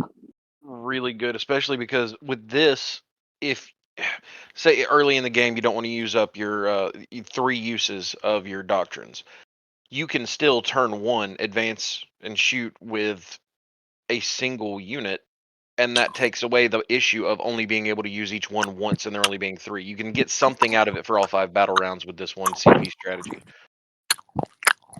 Love it. Cody, what the fuck are you doing? You guys want a fruit roll up? God I damn, you want to sick deafen fuck. you. Fucking mute yourself, you monster. Sound like you were fucking gargling a dick. Jesus Christ. Sound like Anyways. a coyote fucking a dead duck. God damn it. Anyways. Yeah, it's also good for like one of your units gets tagged and you still want to be able to use it. Oh, just 1 CP. It's now got fallback, shoot, and advance and charge. Or fallback, shoot, and charge. Next we have Storm of Fire. This is another fantastic one. It is a battle tactic, so you can spam it. 1 Adeptus Astartes in your shooting phase, 1 Adeptus Astartes unit from your army. Until the end of phase, ranged weapons equipped by models in your unit have the Ignores Cover ability. If your unit is under the effects of Devastator Doctrine until the end of phase, improve the armor penetration characteristic of such weapons by 1 as well. Very good. Very good. Plus, basically, if you're in Dev Doctrine, it's plus 2 AP because you're ignoring cover and you're getting plus 1 AP. But it's so hard to get cover in 10th edition. When is that going to be useful? I don't understand when. Do what, Tony? I've never had cover. Yeah. Anyways. The next one, the final one, is Squad Tactics. When your opponent's movement phase just after an enemy unit has ends a normal advance or fallback move, target 1 Adeptus Astartes infantry unit or Adeptus Astartes mounted unit looking at you outriders from your army that is within 9 inches of the enemy unit that just ended that move. Effect, your unit can make a normal move of up to D6 inches or a normal move of up to 6 inches instead if it is under the effects of the Tactical Doctrine. Restriction, you cannot select the unit that is within engagement range of 1 or more enemy units. So this is another one. This is another reason I think Gladius is the best, is its strats. You would use basically every one of these strats in every game. Squad Tactics in particular, with the way I like to play Gladius, is a 1 CP. If somebody fucks up in their movement, you can just hop your unit back in its transport because it is classified as a normal move. Fantastic. Well played. Yeah, it's just a great strat. The stratagems in Gladius Task Force are 10 out of 10. Like, couldn't be much better.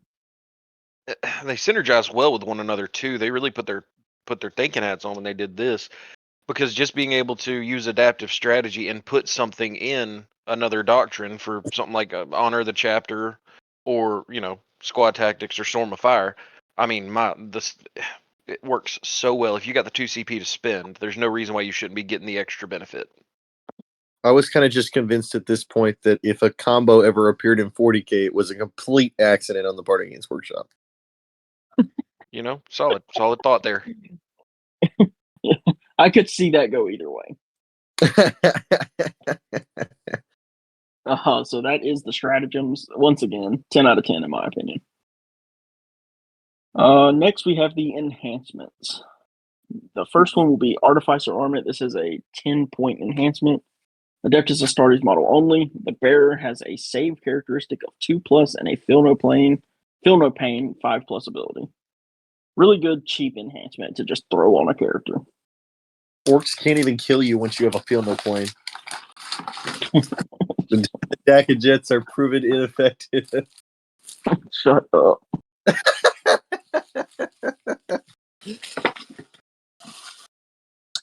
Moving on. The next one is, in my opinion, an auto take. Honor Vehement. The Honor Vehement. It is 15 points. Adeptus Astartes model only. Add 1 to the attacks and strength characteristics of the bearer's melee weapons. While the bearer is under the effects of the Assault Doctrine, add 2 to the attacks and strength characteristic of the bearer's melee weapon. This is 100% just auto-populated into every one of my Gladius lists on a Marshal or Captain. Word. Fantastic. Next one is a throwaway one. It is 20 points. Adept of the Codex. Captain model only at the start of your command phase. If the bearer is on the battlefield, instead of selecting a combat doctrine to be active for your army, you can select the tactical doctrine. If you do, until the start of your next command phase, that combat doctrine is active for the bearer's unit only, even if you have already selected the combat doctrine to be active for your army this battle.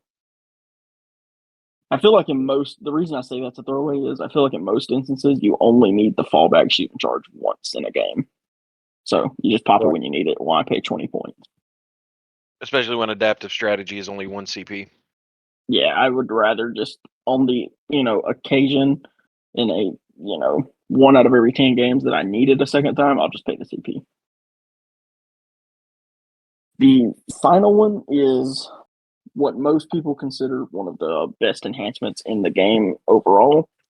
It is called Fire Discipline. It is 30 points. It's an Adeptus Astartes model only, while the bearer is leading a unit.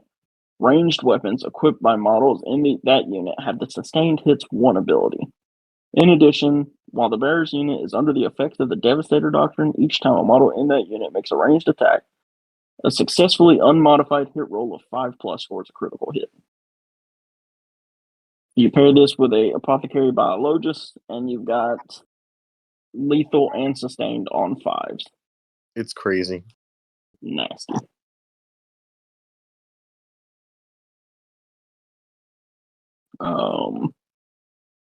So that is the Gladius Task Force. Takeaways? I mean, don't fix it if it's not broken. There's a reason why this is the bread and butter. Yeah.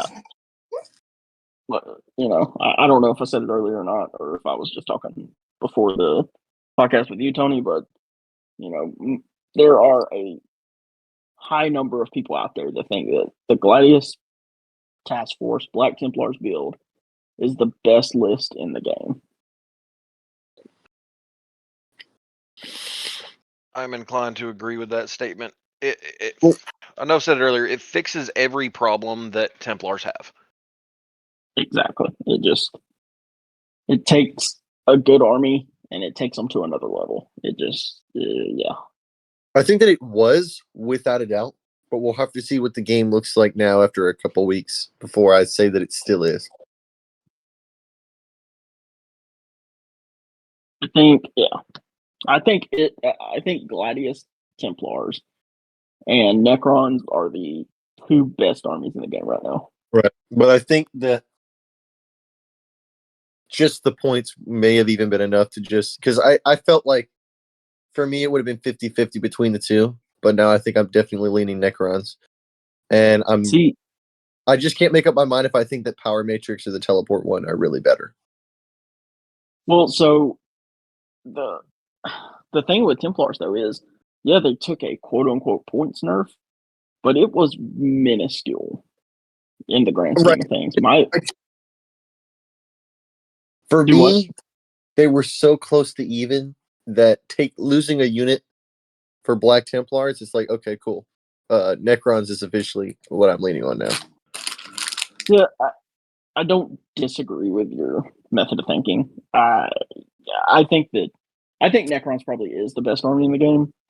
However, I do think Black Templars is a fantastic matchup into Necrons, it's a good spot to be if you're the second best army in the game overall, and you're one of the best matchups into the best army.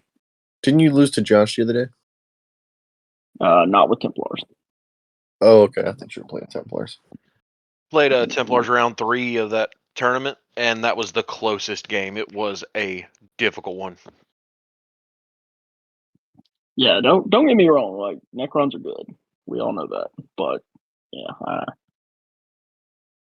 I'm gonna get to why I think Templars are superior in the mirror or in the matchup.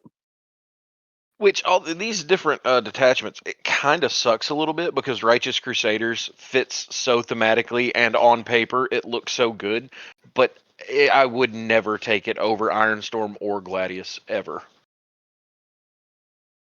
Yeah, it's one of those things like and we're gonna kind of get into it here in a moment. Like, there's 3 really good builds for Templars, and Righteous Crusaders, if Gladius and Ironstorm didn't exist, would be just a fantastic.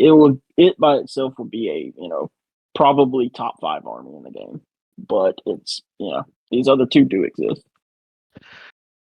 And I would also say if Psyker armies were more prevalent in the meta, then that would also make me think twice about it. If out of, say, a 5-game tournament, I was probably going to run into a Psyker army 2 or 3 times out of that, or just a majority, then yeah, Righteous Crusader, that anti-Psyker vowels are excellent, but it's just not useful right now. Don't disagree at all with that. If we come back into the Thousand Sons of Grey Knight meta, it very well could shift. What do you say we take a look at, and I'm going to go from bottom to the top because it's more exciting that way. Let's go through the data sheets for Black Templars exclusively. I don't think we really need to go over all of Space Marines, but we can bring up some highlights and things that you probably take. But, let's start here. I'm going to start off with the Emperor's Champion. He is a leader character. He's got a 6-inch movement, toughness 4 with a 2-up save. He's got 5 wounds, 6 leadership, OC1, and a 4-up invuln. Ranged weapons, he's just got a bolt pistol at strength 4, 1 damage. It's whatever. Melee weapons, he's got the black sword. He can strike or sweep with it. If he strikes, it's 6 precision attacks at 2-up, strength 8, AP 3, damage 3. Oh! Oh! And then a sweep, it's 10 attacks at 2-up, strength 6, AP 2, damage 1. But I mean, come on. He has a skillful parry ability. Once per phase, when a melee attack is allocated to this model and his saving throw is failed, you can change the damage characteristic to 0, which is cool. It's got Sigismund's Heir. Each time this model makes a melee attack that targets a character unit, add 1 to the wound roll. So he's got precision, 6 attack, strength 8, AP 3, damage 3, but it's strength 8 plus 1 to wound. And I just don't know any characters in the game that won't wound on it too. Yeah, so the thing that you read this data sheet and you kind of forget, and it's why I'm gonna jump to a different data sheet here in a minute, and we're gonna do them second because we probably should have done them first. You pair this guy with Sword Brethren, and all of a sudden it's 6 attacks, hitting on 2s, strength 8, minus 3 AP, 4 damage, or it's 10 attacks at hitting on 2s, 6, 2, damage 2 with plus 1 to win. Yeah, it's Like, yeah, he's a beat stick. He's For in those- my list. I'll be taking to Cherokee. for those of you that have your wieners in your hands. Now wait till I tell you that this bad boy is 75 points. 75 points. He doesn't have a leadership ability though. No, so yeah. And the reason he goes with Sword Brethren so well is Sword Brethren buff themselves. They give themselves +1 damage. He doesn't need to buff them. The Sword Brethren have a follower ability that they give to the Emperor's Champion. Yeah, basically, yeah. Like, and he is one of the reasons that I think Necrons. I mean, him. Just like he's that guy. Like, what Necron character is gonna take those fucking hits? Also, let's just say it. This model looks fucking incredible. Oh yeah, he is so dope. So now we are going to jump to the primary Sword Brethren because they are going to pair so much with these other characters. So if you look at them on Black Templars look so fucking cool. Yeah, Black Templars are the best. So if you look at these, just at their face value, they seem like just basic Space Marines. They move 6 inches. They're toughness 4.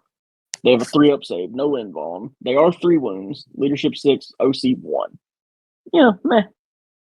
So the way you do them, you get a combi weapon on the sergeant. So you'll get a couple shots of potential dev wound on infantry. Who cares? You get some pistols. Who cares? What you get though is a mastercrafted power weapon on the sergeant. So this is 4 attacks, hitting on 2s at strength 5, AP 2, damage 2. You then get 2 more power weapons in the unit. So that's 8 more attacks of strength 5, AP 2, 1 damage. You get a thunder hammer in the unit that is strength, that's 3 attacks hitting on 4s at strength 8 minus 2, 2 damage, dev wounds. Then you get a set of twin lightning claws in the unit. That is 5 attacks of strength 5 minus 2, 1 damage, twin length. So that in itself, all that sounds great and fine. What really cracks it over the top is their ability. The Valsworn Bladesman. At the start of the fight phase, you can select one of the following effects to apply to melee weapons equipped by models in this unit until the end of phase. So, two things about this. Number one, it's at the start of the fight phase. So this is not a ability that activates when the unit activates. It's at the start of the fight phase. The reason that's big is that buff carries through a fight on death scenario. So most units in the game who have these types of buffs, it's when the unit is activated. This unit, you pick it at the start of the fight phase, and then they fight on death and they get all their buffs. So those buffs are +1 attack to add one of the attack's characteristics of those weapons. Meh, whatever. The second one, though, is the just absolute backbreaker. Add 1 to the damage characteristic of those weapons. It's just monstrous. It is horrendous. And one of the reasons I say Templars are such a good matchup into Necrons is this ability right here. Because when they go hit a Satan, this plus damage is calculated after a Satan halves the damage. Therefore, all of these attacks that they're hitting them with are still damage 2. Well, that's interesting. Along with, like your character that's going to go with them. So Emperor's Champion, he's base damage 3. That gets halved by a Satan to damage 2. Well, then this bumps it back up to 3. Same thing with Hilbert. Oof. Pretty decent. I give it a 3 out of 5. That was capped. Kills me that they're in Terminator armor with no invuln. Yeah, that's. Are they? Not really. They're they're in bigger than normal armor, but hey, they get an extra wound and they hit like an absolute Mack truck. This unit for 140 points for 5 of them is probably it. It's one of the best units in the game, just plain and simple.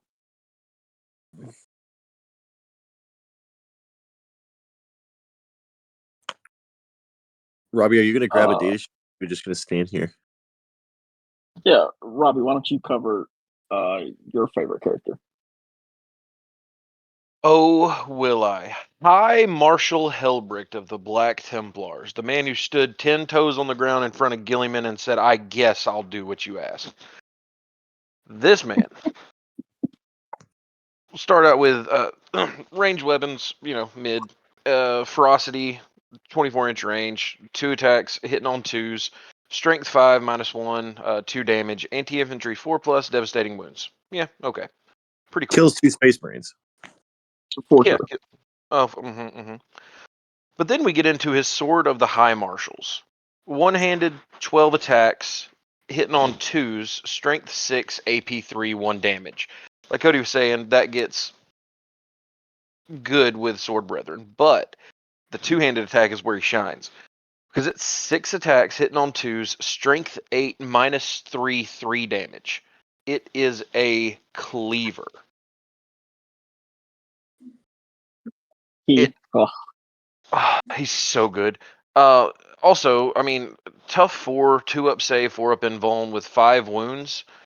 It's good. He's not the most durable with 5 wounds, but for his points. Well, I'll get into that in a second. All I'm saying, our sight strength 10 with +1 to wound. Yeah, well, that's cute. Anyway, Crusade of Wrath. While he's leading a unit, add 1 to the strength characteristics of melee weapons equipped by models in that unit, and each time an attack is made with such a weapon, crits on 5s. So him with Sword Brethren, automatically adding 1 to strength. Sword Brethren are adding 1 to damage. He's critting on 5s. Lieutenant's giving them lethal hits. Stratagem give them sustained.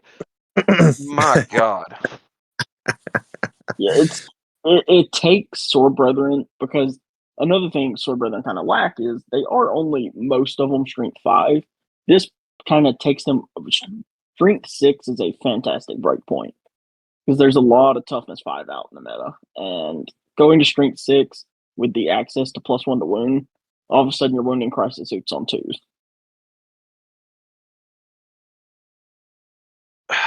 And then his High Marshal ability. At the start of the fight phase, select 1 enemy unit with an engagement range of this model's unit and roll 1d6. On a 2 to 3, it suffers D3 mortals. On a 4 or 5, it suffers 3 flat. And on a 6, it suffers D3 plus 3 mortals for free at the start of each fight phase. This ability is just so good because it allows you to tie yourself up with multiple units, attack one that's a priority, and then just pot shot these mortal wounds at like fire warriors or something while you're killing what matters. Yeah, it's also so good at just kind of yo-yoing into combats, because like I can't tell you how many times I've shot a unit down to 2 wounds, charged it, blew it up with Hilbert's mortals, and then piled into a different unit and blew it off the face of the earth. Mm-hmm. So good. And his kicker. After the points update, he is 120 points. Yeah. Before that, he was 95. That's with a 25-point increase. And so he's auto include 120 points. 95 was great. 120 points doesn't deter me at all. Yeah, 95 points was absolutely broken. 120 is more fair, but yeah, he is 100%. You open the WarHammer app, you click create a new list, you pick a Black Templar list, and it's like magic. He just is already there. Like, yeah, I don't know. I mean, if you're not running, rolling. Yeah, if you're not running him, you're not really playing Black Templars. Also, to point out, him with a 5-man Sword Brethren unit is 260 points, and I challenge any other unit, anywhere close to that, to stand in front of Helbricht and live for a round. I know you've been talking about Farsight a lot.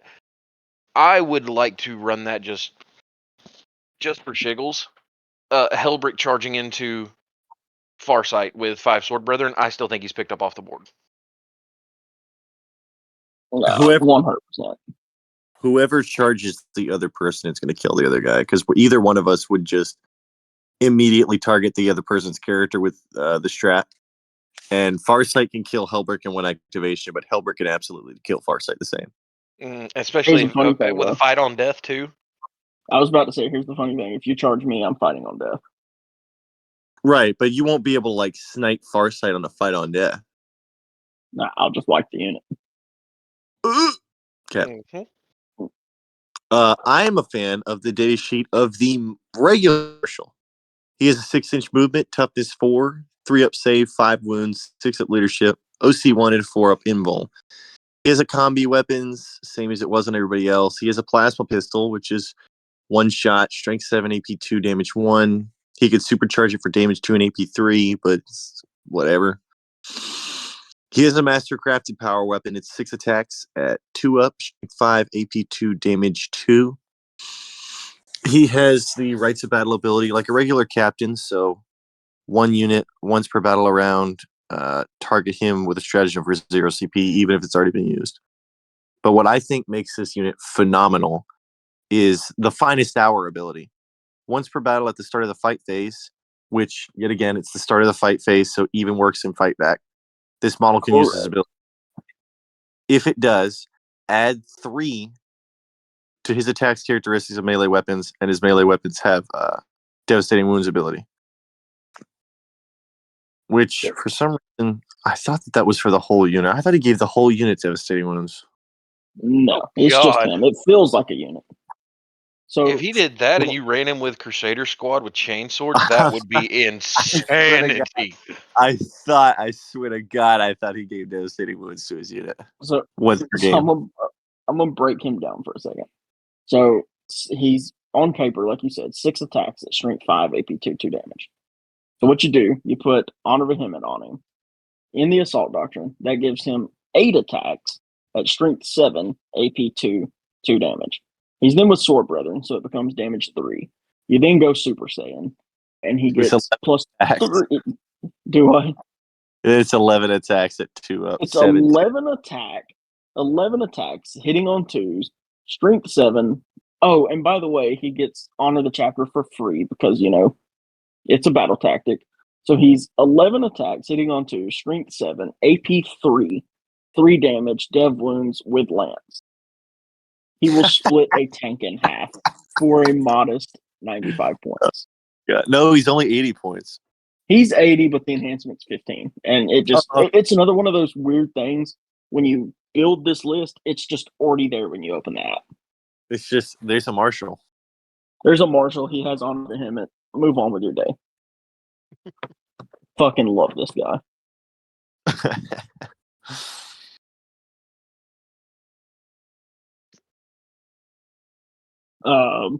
We want me to pick the next one? Well, we gotta let you have a character, so I know you want to talk about your man. Yeah, I would like to talk about the chaplain of all chaplains, Chaplain Grimaldus. So Grimaldus is one of the best. He is probably the second best character in the Black Templar Index, but I don't take him. So, what he is, I think, he's a moves 6 inches, toughness 4, 3 up save. He does have a 4 BIM on, 4 wounds, leadership 5, OC 1. He has 3 servitors with him. They're same stats, except they're only 1 wound each, and they have leadership 8 for what it's worth. He has a plasma pistol, 1 shot, 7-2-1, or supercharge it for 8-3-2. His melee weapon is 5 attacks. It's the Artificer Crucius. 5 attacks, hitting on 2s, strength 6, -2, 2 damage. All that's fine and good. So what he does is he has his relics of the Emperor Ascended. These are the relics that you were talking about in the lore part, Tony. So we have the Banner of the Fallen Crusaders.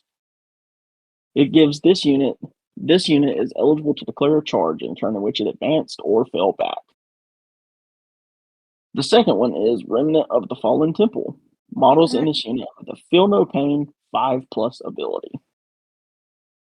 The third one is Scepter of Anointing. Improve the armor penetration of characteristics of melee weapons equipped by models in this unit by 1. So at the beginning of the command phase, he gets to pick one of these 3 abilities. So you're either advancing, fallback, and charging. You get a unit 5-up Feel No Pain, or you get +1 AP. Pretty good.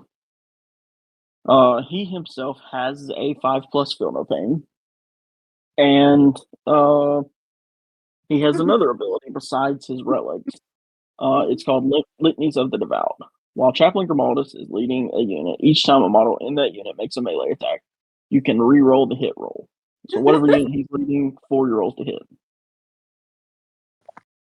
He's such a great leader to have Hellbrick jump out of a tank at your Oaths of Moment target, but then Grimaldus is like on the complete other side of the table, and you're like, well, at least he won't kill this. And then you're like, oh, he's re-rolling all hits anyway? God damn it. Yeah. His problem, though, you're gonna most likely be running Gladius. What does he really do that Gladius doesn't already give you, especially when you take in Oath of Moment? Turns the entire unit into AP3 or 4. Yeah, he's fantastic. His biggest downfall is that he has 4 models by himself, so therefore you can't fit him in an Impulsor with 5 Sword Brethren. Well, his biggest downfall is that he costs 120 points, which is the same as Hellbrick, and he is not Hellbrick. Well, you say that, but he kind of so. Real quick on him, so he has his 3 servitors. Mm-hmm. So similar. I don't know if y'all are familiar with the Marnius Calgar and his 2 little bodyguards. The servitors on the data sheet do not have the character keyword. However, they have 4 of them on. So what this allows you to do is you put him with a 10-man Sword Brethren brick, and you can tank attacks on those 4 up emblem. You basically have 3 models with 4 up emblems to tank big attacks for your Sword Brethren to then keep punching stuff. That's By the crazy. way, the unit also has a 5-up Feel No Pain. So he is fantastic for his point. That's genius. I didn't even think of that. That's cool. So a 4-up, 5-up that you can use to soak up attacks for your Sword Brethren. Actual damage, yeah. So, again, like I said, the only reason he's not in my list is he won't fit in an Impulsor with a Sword Brethren unit. You need to put him in strat reserves. You could.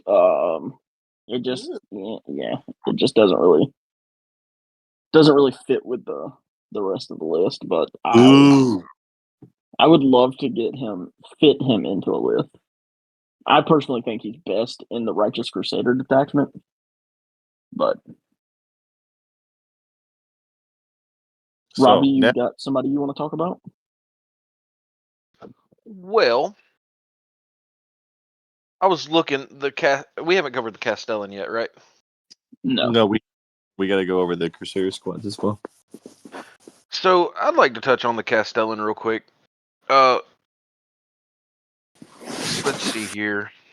65 points for this guy. Range weapons, combi weapon, heavy bolt pistol. Don't even need to talk about that. That's, one shot, hitting on 3s for the combi weapon, anti-infantry, devastating wounds, rapid fire 1, all that good jazz. He comes with the Astartes Chainsword, 5 attacks, hitting on 2, strength 4, -1/1 damage, and the Mastercrafted Power Weapon, 4 attacks, hitting on 2, strength 5, -2 damage. Why the option is there for the Astartes Chainsword, I don't really know. Maybe you hate yourself? Yeah, maybe. Yeah.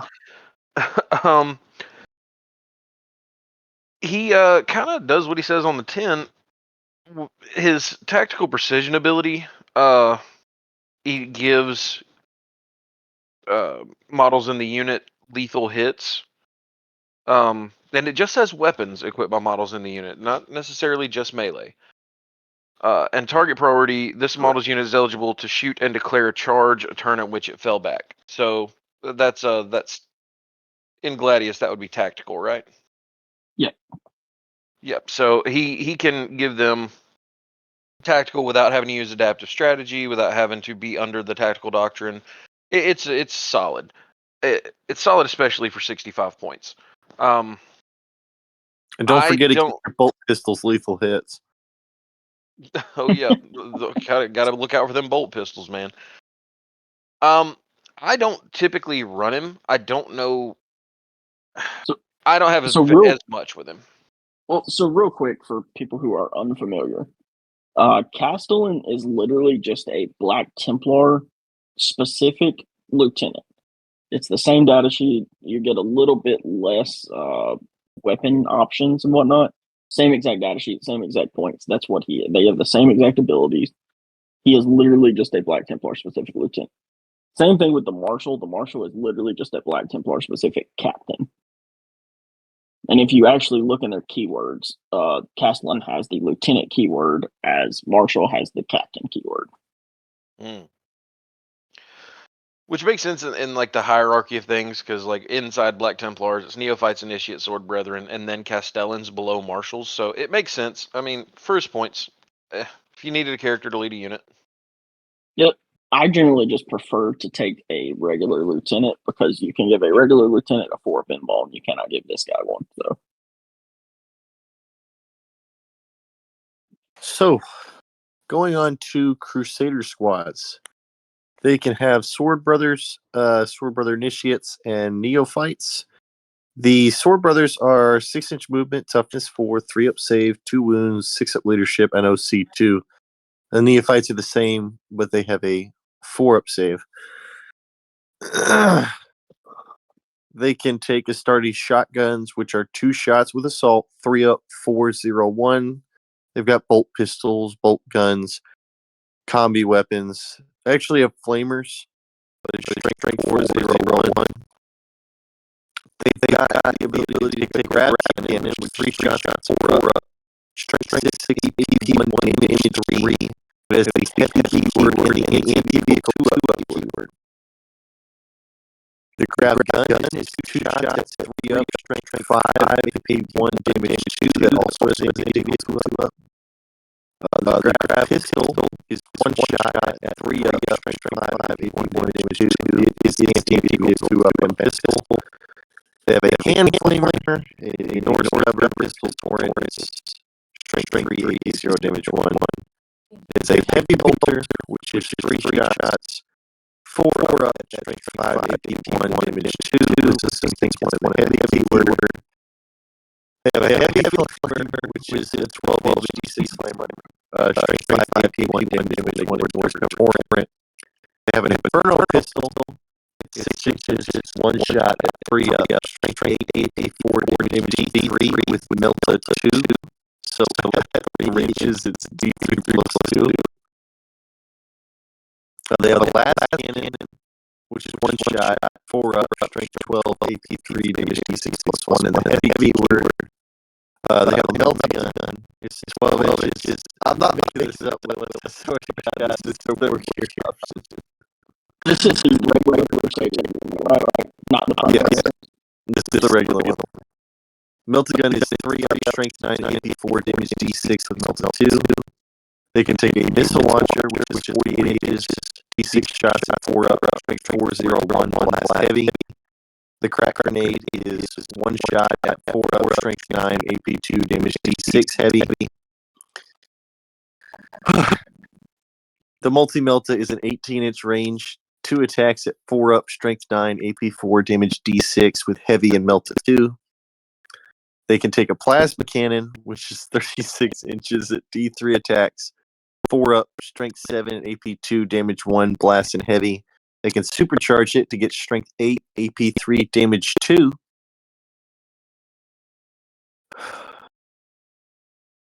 Then they have a plasma gun, which is 24 inches, 1 shot at 3-up, strength 7, AP 2, damage 1, rapid fire 1. And then they could supercharge that for strength 3, strength 8, AP 3, damage 2. It still has rapid fire 1.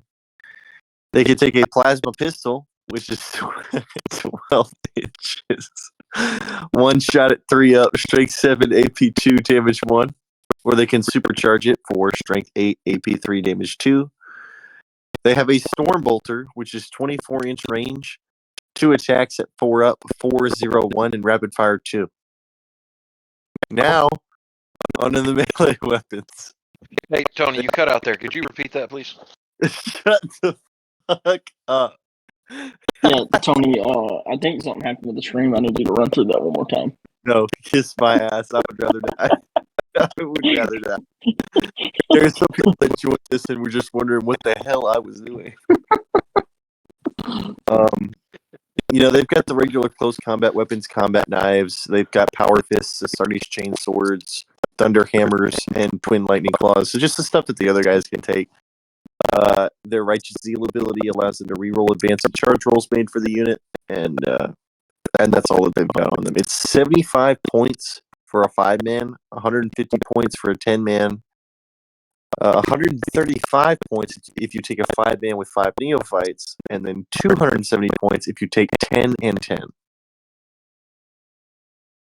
Yeah, so this was a really popular unit in the Iron Templars list because these guys are not primaries, therefore they can go on rhinos. So you could essentially get 5 of these guys, get a melted gun, get a plasma, whatever, and you slap them in the rhino, and you've just got this. Back then there were 65 points for 5, and you've got this 65-point unit that's just way better than it, should be. I mean, just listed all those guns they have. Yeah. I hope the rhino has firing deck 15. Yeah. I'll take the review. I'm not going to let Robbie redo the same exact stuff as we go over the Primaris Crusaders, but it is a similar, basically exactly same profile, except these guys can actually go with characters because they have the Primaris. So Grimaldus, Hillebricht, all those guys can lead these guys. The kicker between these guys and like regular assault intercessors is assault intercessors or whatever like that get 4 attacks with a chain sword at strength 4 -1/1 damage. Crusaders get 5 attacks. So on a 10-man, you've got 8 guys with chain swords. That is 40 chain sword attacks. Or, if you're a real fiend and you're on a 20-man, that is 80 chain sword attacks. Okay. And so this is where so when I was talking about the detachments earlier, the Righteous Crusader detachment running 60 of these guys, you pair that with the lethal hits vow or something, and all of a sudden you can just drop 3 Dominus class knights in one fight phase with fucking initiates. Don't forget they have the Scout 6 ability. Yeah, they do have the Scout 6 ability. However, they lose it when they join a character. So, Yeah, almost had him. Got them. I think that's all the relevant data sheets. Does anybody have anything they want to add as far as data sheets go? The Crusader squad, right? It's what was it? 65. How many points were they? 75 points. The regular Crusader squad's 75. The Primaris is 140. For 75 points, when do you take them? The regular Crusader squad. If it's 75 points and all that customization to hold a home objective, I feel like there's better, like a regular unit of scouts. Yeah. It's Right. I wonder when that's in army lists.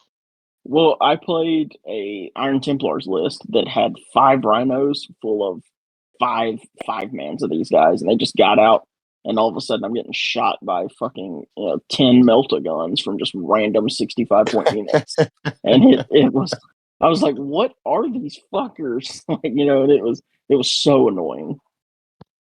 I do think that archetype is kind of dead with them, but whatever. It was there. It was a decision somebody made. Yeah.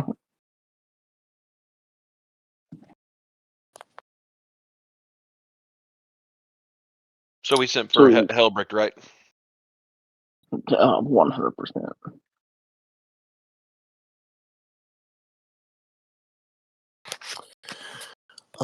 I think that's everything, guys. Yeah.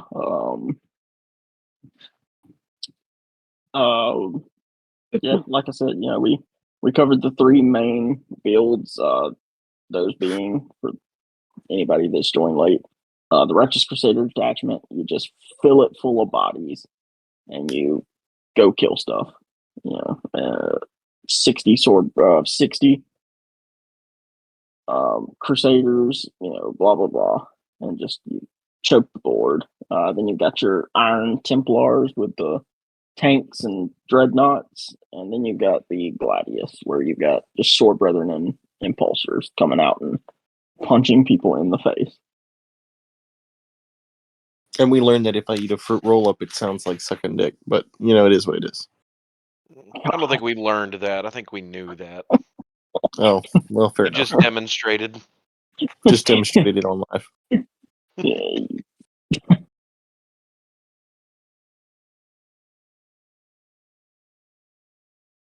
I will say too, like not even just with what on the tabletop, but the Black Templars have some of the best books, some of the best lore out there. So if somebody's getting into it for the lore, Black Templars, you could do a lot worse for a starting place, for starting to read. I'm almost finished with Hellbrick, Knight of the Throne, and it slaps from start to finish. For sure. Templars are definitely one of the most flavorful armies in the game.